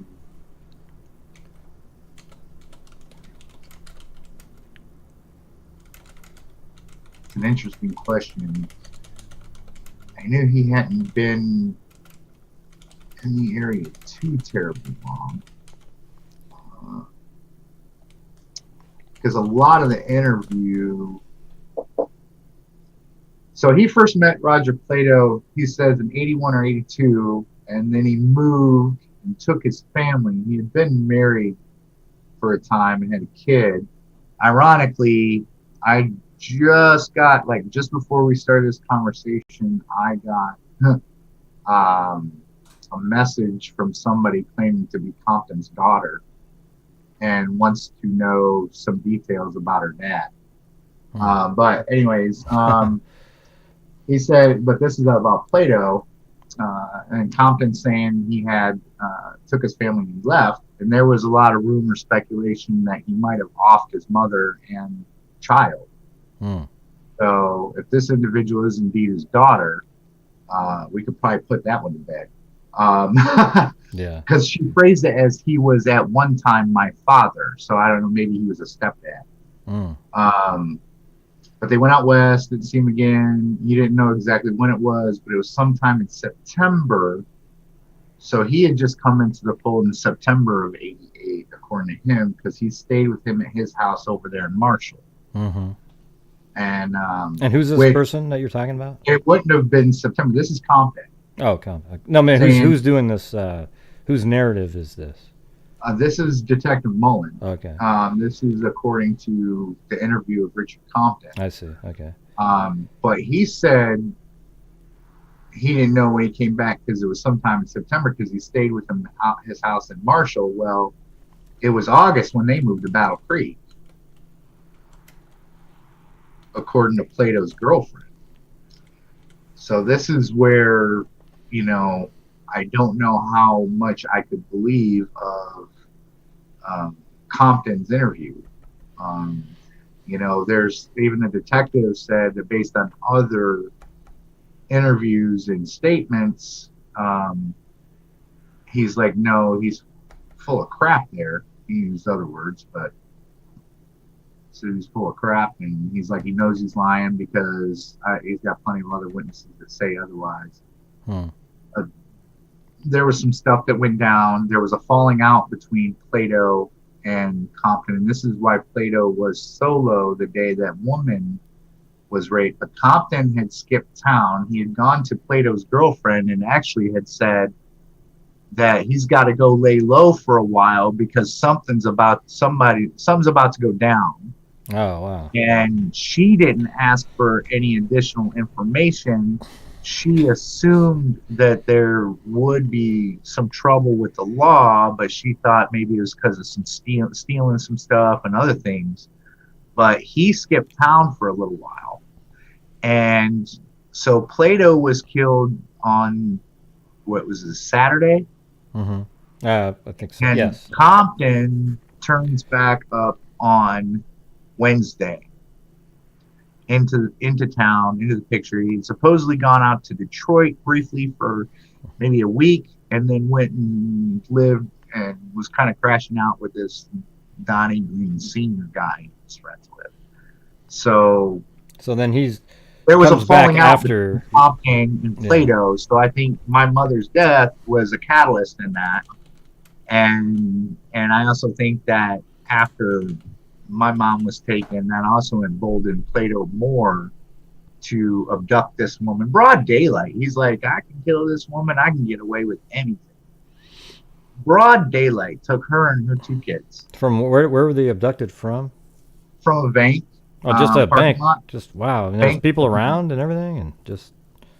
Yeah, bank parking lot. What? That's crazy. Jesus. He kind of That's went up brazen. beside him and showed a little bit of the gun and said, do as I say and Yeah. you won't be hurt. And I do have that interview. It's very graphic. And like I said, they slipped up and forgot to redact the victim's name. So, Can I uh, see it if you redact the names? yeah, I can redact the names and stuff. I'd like to And read there, that one because that yeah. gives you the sort of the MO type information. So it was a little different from because my mom, when she left with them, it was from a public place with plenty of witnesses, but nothing to indicate that a weapon was Yeah. used or anything to So lead was her she out of was the she in the place. coffee shop and then walked out? People Yes, saw them as a group go together. yes. Oh, weird. So what were they in the coffee shop before she got there? Um, that's a good question. I don't believe. I believe she walked in, looked around as it read. Yes, it read as she walked in the coffee shop, looked around as if she was looking for somebody, found who she was looking for, and sat down. But it was very busy in there that Hmm. night too. So you sort of Uh, wonder: is it possible that those two people went to the place that she worked before, in the it is evening? possible. Because she got off at 1:30. Maybe they were in there late and said, "Hey," she goes, "Hey, I'll meet you over at the coffee shop." Something like Yeah, that. it is possible. I've also suspected at some point, since Plato was known to be involved with drugs, um, it is possible my mother may have gotten involved. She, like I said, she worked multiple jobs, struggled to make ends meet. Hmm. And when she reported to a family member that she was in some kind of trouble, just earlier, the day she disappeared, she had met with my uncle for lunch and had indicated that she was in some kind of trouble. He assumed maybe she was just going to ask him for money, so he didn't ask her to elaborate. But he wishes that he did. Yeah. But I suspect uh, maybe she had gotten involved in trafficking or something like that. And like I said, there have been rumors flying around about $5,000 gone missing, and somebody Hmm. was looking for cocaine or something to that And effect. she said she was in trouble to a family member, right? Yes, and actually, too, she had notified another brother just actually even the night before. Hmm. According to him, now we're talking years later. People are like, "Well, whatever stories they've got in their head." He said they had talked on the phone. He's like, "Well, I'll be back in town tomorrow. We can talk tomorrow." And and there may be some truth to that because again, my brother and sister lived in the home at the time, and my brother, my mother had asked my brother to make arrangements to have a sleepover at a friend's house, and then even though my sister had stayed home from school sick that day, she contacted the Girl Scout leader and had my sister go on this weekend Girl Scout trip with the Girl Scouts. And Girl Scout leader was even in her interviews was like, "Yeah, I really didn't want her coming with me because she didn't even go to school that day, but mother said she was fine and can come." And Hmm. um, so I suspect if she was in some kind of trouble, she was doing the things she needed to do to protect her kids because she didn't know if the trouble was going to come at home. She didn't know where it was going to come. So there Hmm. are unanswered questions, yes, but these are theories I've just kind of been bouncing around in my head for a while. And it may be something just totally benign as well. I can think and theorize all day and Yeah, all we're night, not gonna. but We're probably never gonna get to know why she felt that way. Maybe. but based on some questions randomly that get thrown at me and my family when I first took this up and I started calling folks, and we'd been making progress, especially with the Compton part. When a relative, you explain what's kind of going on, and then the first question out of one of my mother's siblings is, "Well, did they find any white powder in her jewelry box?" It makes you think, okay. And then the next one says, "Well, did they ever find that $5,000 that your other uncle was looking for?" And when I remember the stab wounds, I don't know if I described it in her back, The 5. after she was already deceased, it looked like the number 5 on a dice. Mm-hmm. When I hear $5,000 and then that, and the hair on my back starts standing up, and you're like, and then drugs and all that, and the $5,000 would have been from drugs, and maybe she lost the money, maybe it got stolen, all kinds of things I theorized.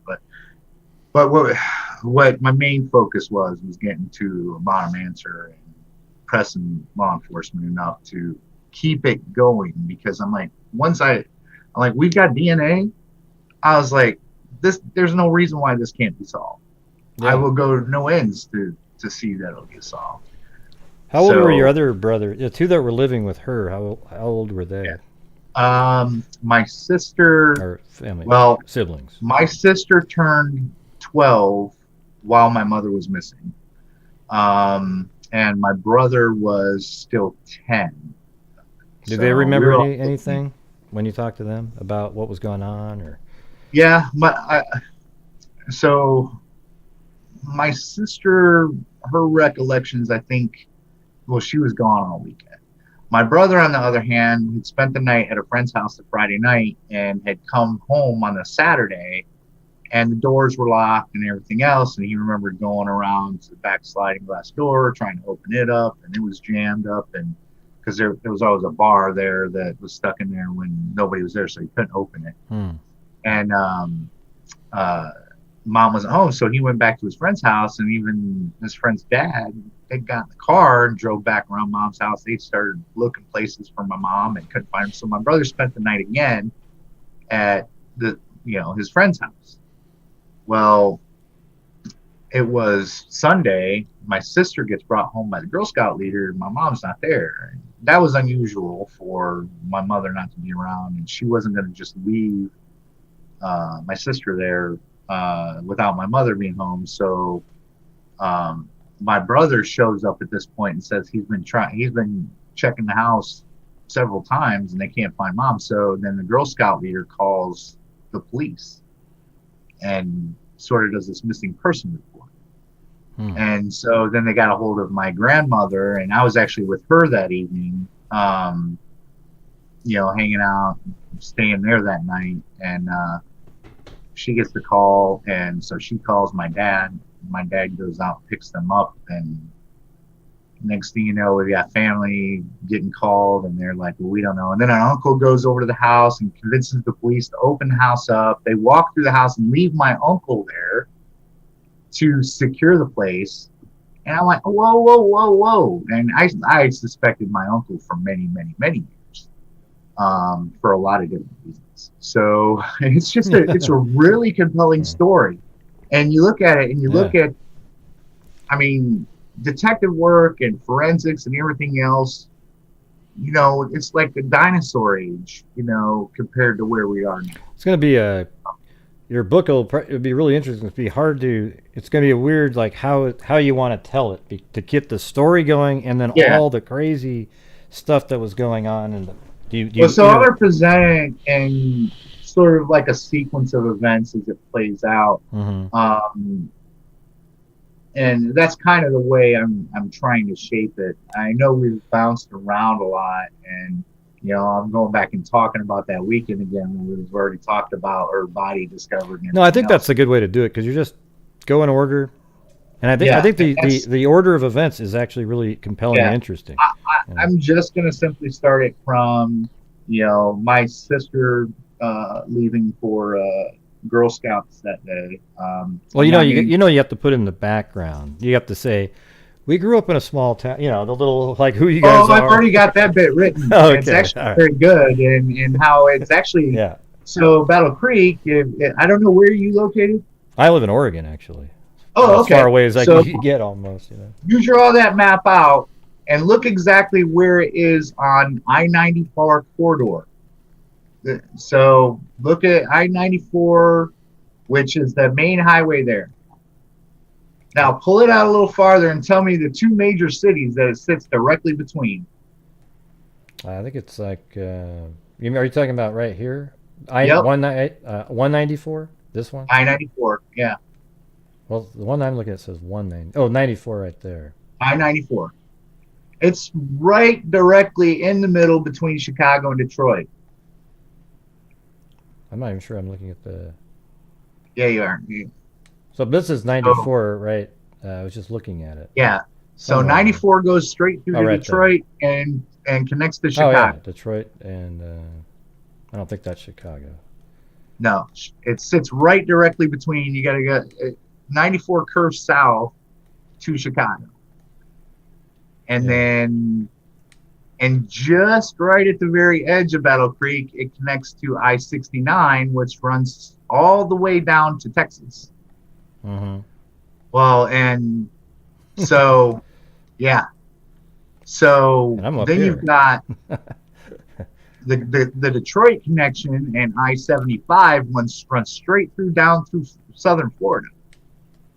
So, you know, it being positioned exactly a 2-hour drive from Detroit and 2 hours from Chicago, it put it smack in the middle of the drug trade and guns and other.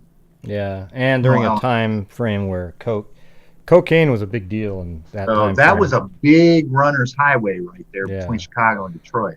Yeah. So, and then the highways going south down 75 and I-69, you know, 69 running down through. You know, I have a hard time seeing the states because I have so many pins on my... I mean, I've been doing the... I can't even...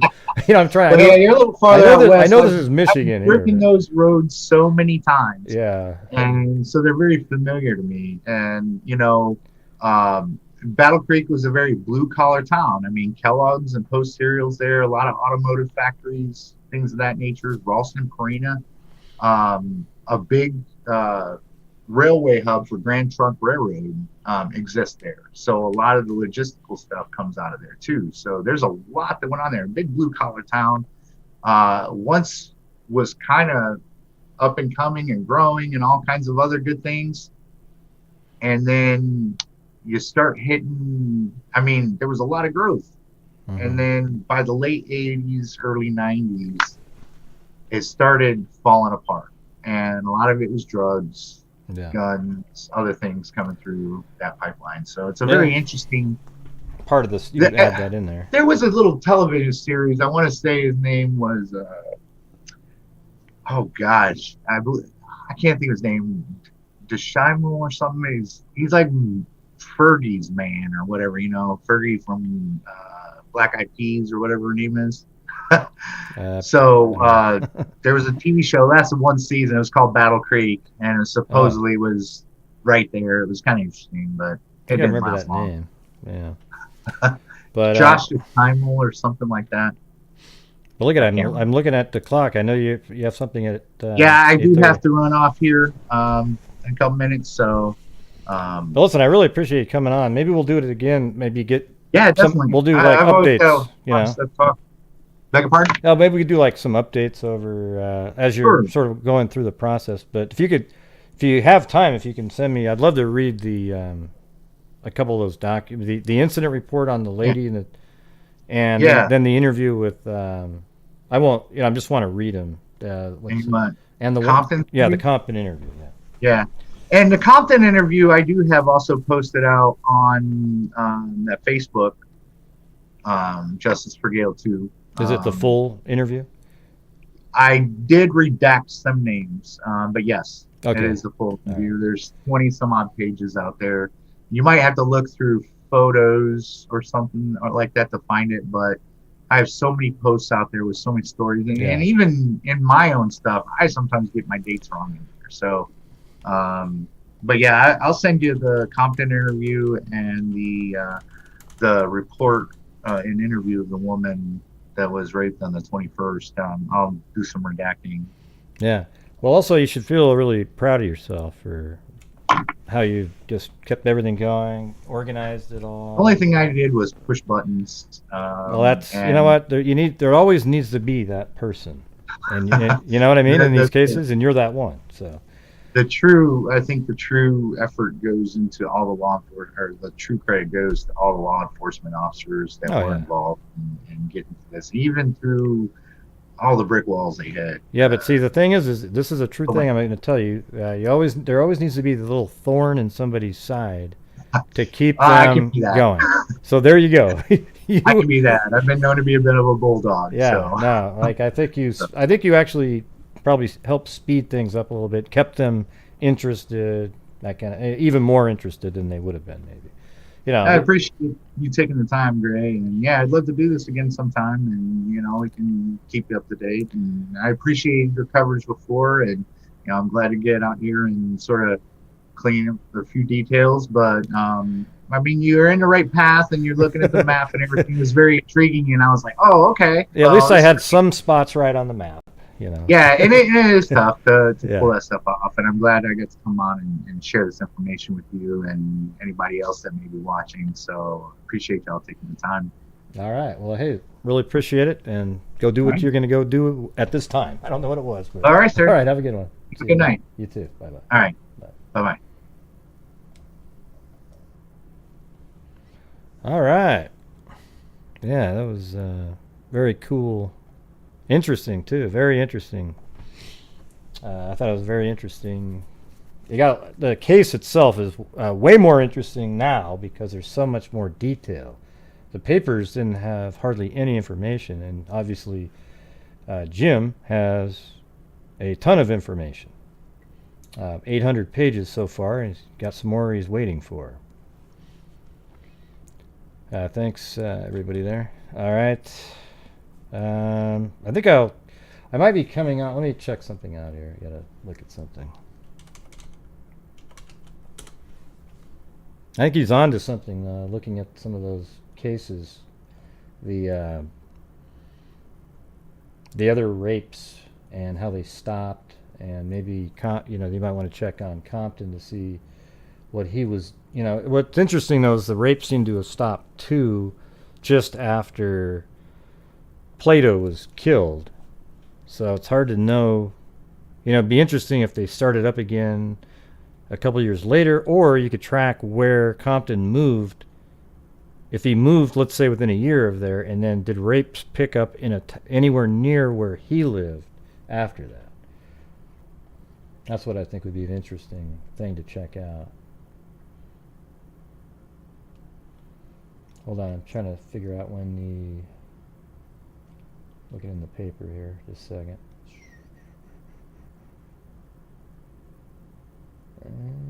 Don't see it. Today's the 27th, right? 27th. Yeah. So I'll probably come back on a little bit later. I'm not sure what I'll be covering.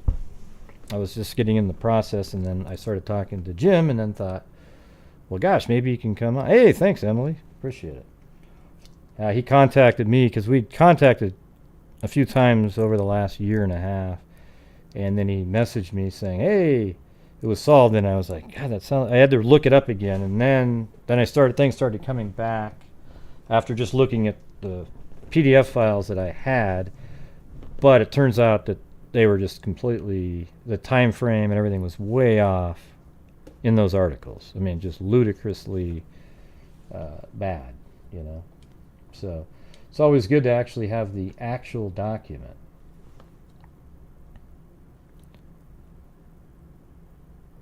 Yep. Well, thank you very much, Emily. So, all right. I think I'm going to get off of here. Let's see. Yeah, no, he did great. I mean, doing all the different FOIA requests takes a lot of effort. He's just trying to get the information for himself. But, they also didn't give him something that would have helped see him earlier, that it was probably this other person. The Plato individual. So, anyways, thank you guys very much. And I think I'm just going to... Hey, I'm supposed to say, Layla, my Layla. All right. Thanks. Either that or I can stay on for one more hour, and that'll be my 3 hours.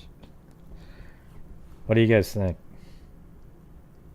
What will we talk about in the 3 hours? In the next hour? I think I've been on here for 1 hour and 54 minutes.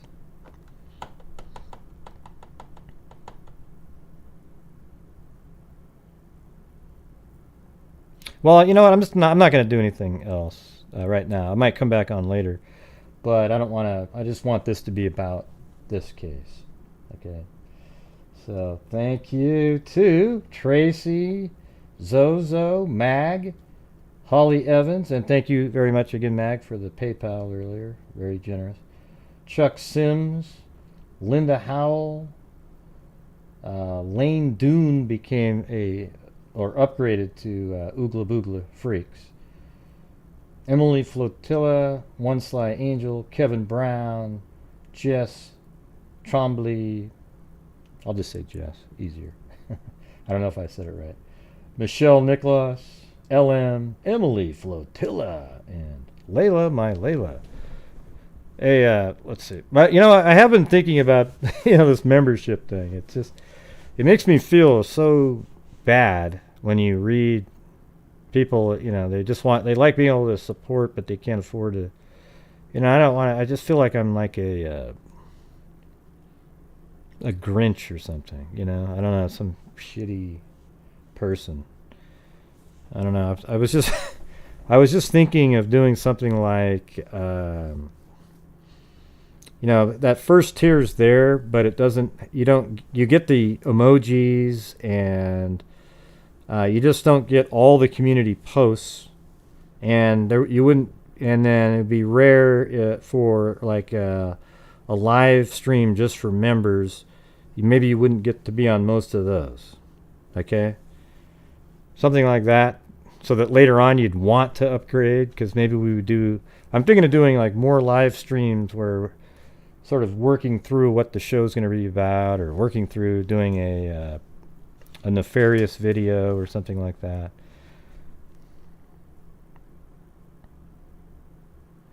I totally understand it, It's just, I feel, I don't know, it's been something that I've wanted to change for even like before the pandemic even, so, this, I don't know if this is the greatest time, kind of like LM said the other day, even though that's not what I was saying on that one. I don't know. But then I don't want then the people that upgraded to go, hey, they got screwed then, so then it's just, I'm in a weird position all of a sudden. I put myself in a weird position. What do you guys think? Or I could maybe keep extending it for a month or two, I don't know, because right now we still have 180 people that are still in the first tier, right? What do you mean leave it alone? What does that mean, Cindy? I don't even know what that means. I need a better sentence.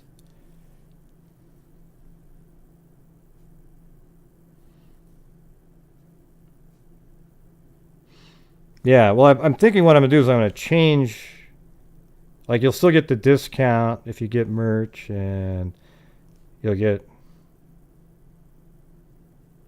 oh, you mean to get rid of the first tier? So yeah, that's hard, because there's so many people that commented, like I could afford that because I wish I could, and I feel like mean. I don't know. Yeah, the only problem is when I put that in there, I didn't realize that it became like people sign up for a membership and they immediately click on that one and that's it.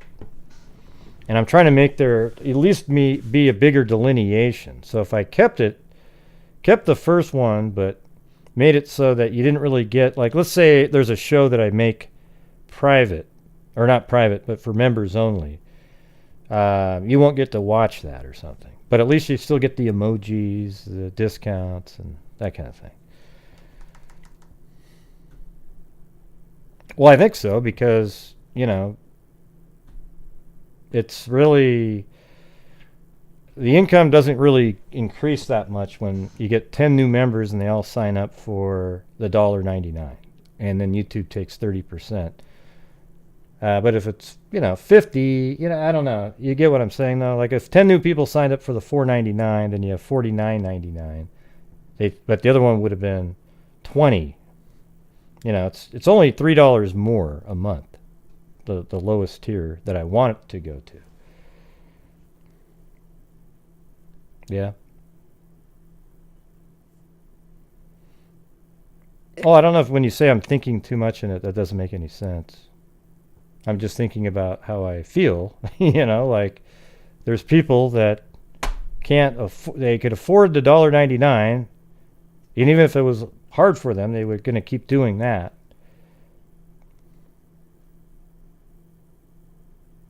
I can't do $1.50 higher. There isn't really a. I mean, what do you mean $1.50? I don't know. What do you mean, Cindy? You're look at your party is supposed to be how I'm thinking, right? I'm sounding more like what you're supposed to be sounding like. But that's how I feel. Hey, thank you. I can't read that because of the blue. Hold on a second. Oh, Sarah Beth Colagras. There. I thought that face was you, but I wasn't sure. Thank you, Sarah Beth Colagras.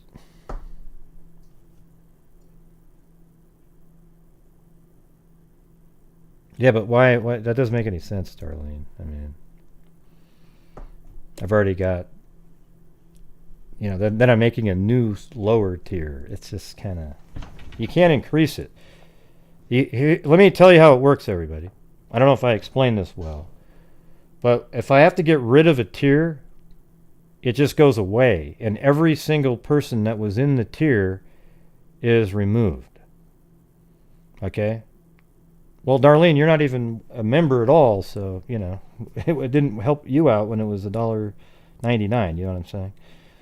So anyways, when you remove the tier, like right now there's 184 people in the first tier, and let's say you remove that tier, well, it's just gone, and everybody is out of the, you know, YouTube just stops charging their accounts, and they're not, and they lose any kind of tier that they had in terms of badges. All right, so that's why I'm kind of, you know, nervous that not a lot of people have even seen it yet to be able to upgrade. I'm just talking to you guys like regular people, you know. It's the struggle that I'm having. I feel like the Grinch.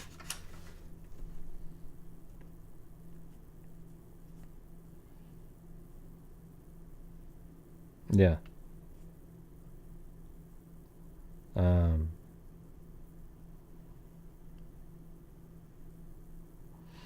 Right. I mean, the thing is, I do a 3-hour show every single night. You know, I know that Netflix is $13 a month, and they have actual shows that you can watch. But I probably, you know, a lot of you watch, you know, 2 or 3 hours of my show. That's not what the average time is, because a lot of people just pop in and then they bail, you know. So I don't know what to say. I just don't. I try to do the best I can, try to get as much information for you guys. I just feel, I feel shitty. I don't know what else to say, you know? So I might extend it a little bit more time to give more people time, something like that. Still thinking about it.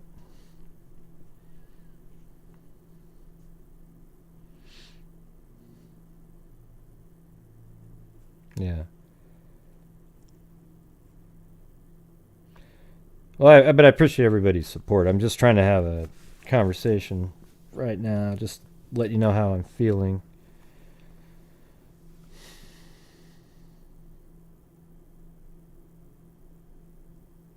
No, I can't make it unavailable to new members.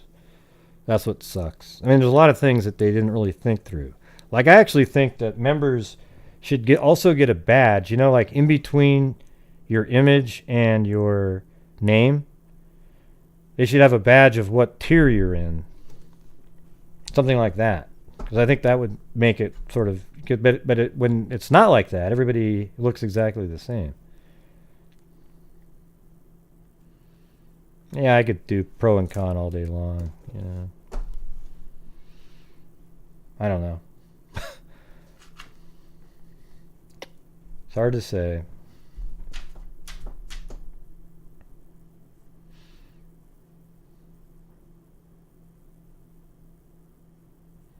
It doesn't even it out though, Michelle. That's the thing.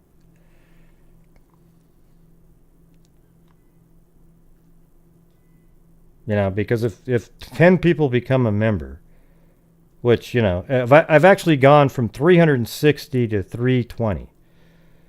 All right, over this last few months, even before I announced that. But it dropped dramatically once I said I'm going to remove the first tier. It went from 360 to 320.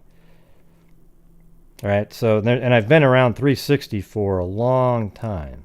You know, it moved up quickly and then it just stopped. So it's hard to get the new members because there's not a lot of people that like to watch a 3-hour show.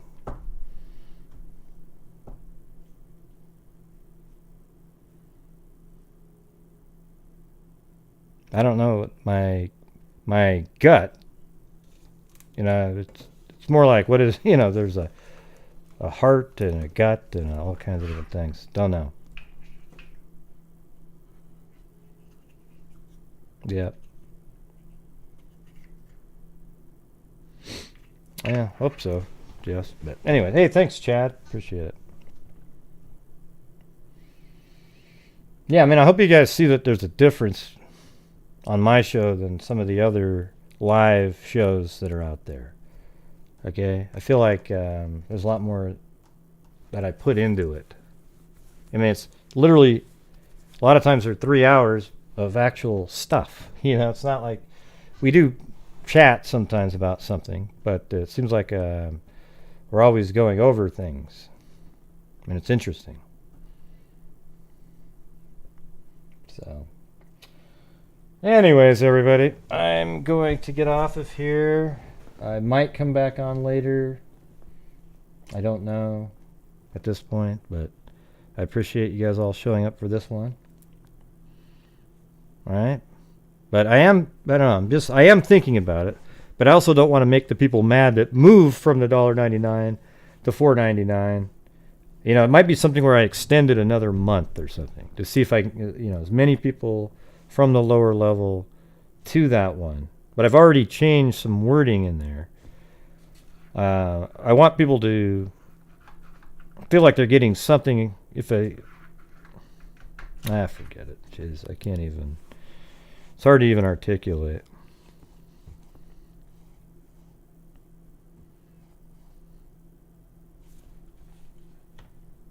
I figured I knew something was missing. My music.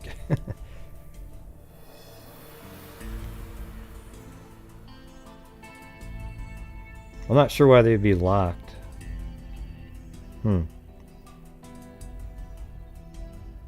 Nobody can get locked out.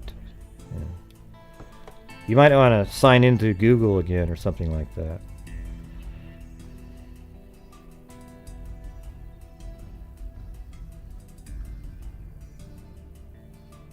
Yeah, but I'm not going to make a new low tier, you know. That's the thing.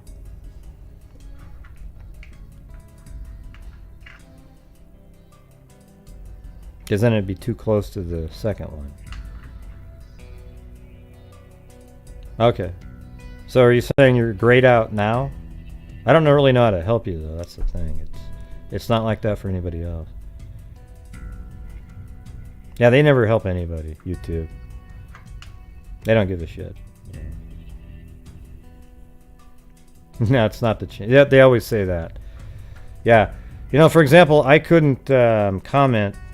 I can't comment still on people's videos.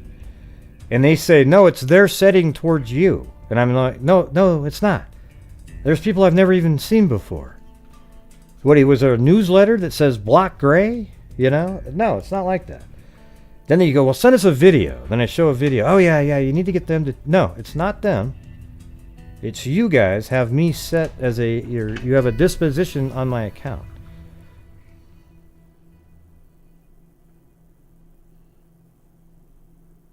Okay, you just can't upgrade, is what you're saying.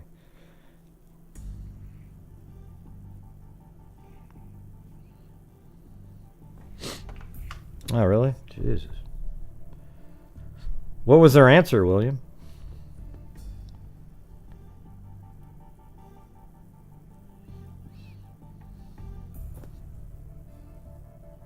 Maybe what? What are you saying, Alavathina? Maybe what? It's hard to make out what somebody's saying with just the word maybe.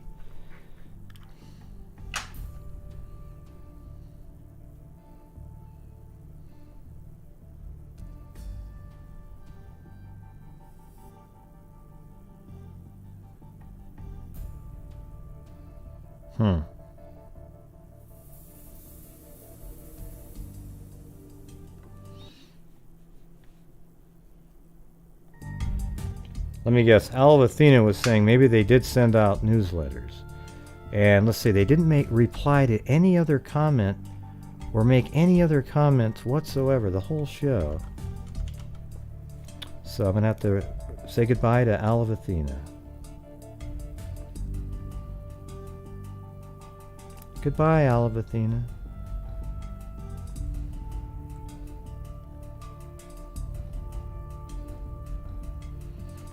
Not too late.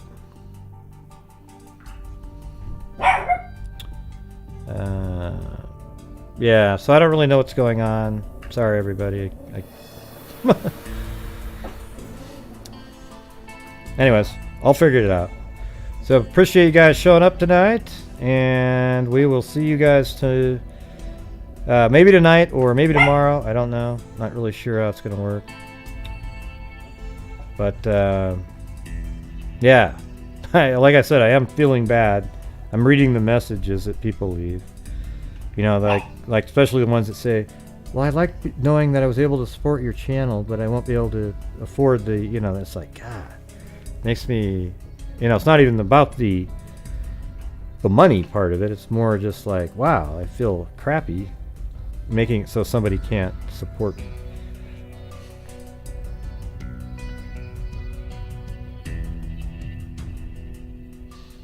Yeah, well, there's been instructions in posts made in the community section that explain exactly how to do it. So it's community section only for channel members too. All right, everybody. Thank you very much for showing up. And if we see you later, we see you later. If not, then we'll see you tomorrow. But thank you all for showing up. All right. Hope you guys found that interesting. I did. I thought it all made sense and very interesting. All right, everybody. So thank you very much. And as I always say, until next time, be safe out there.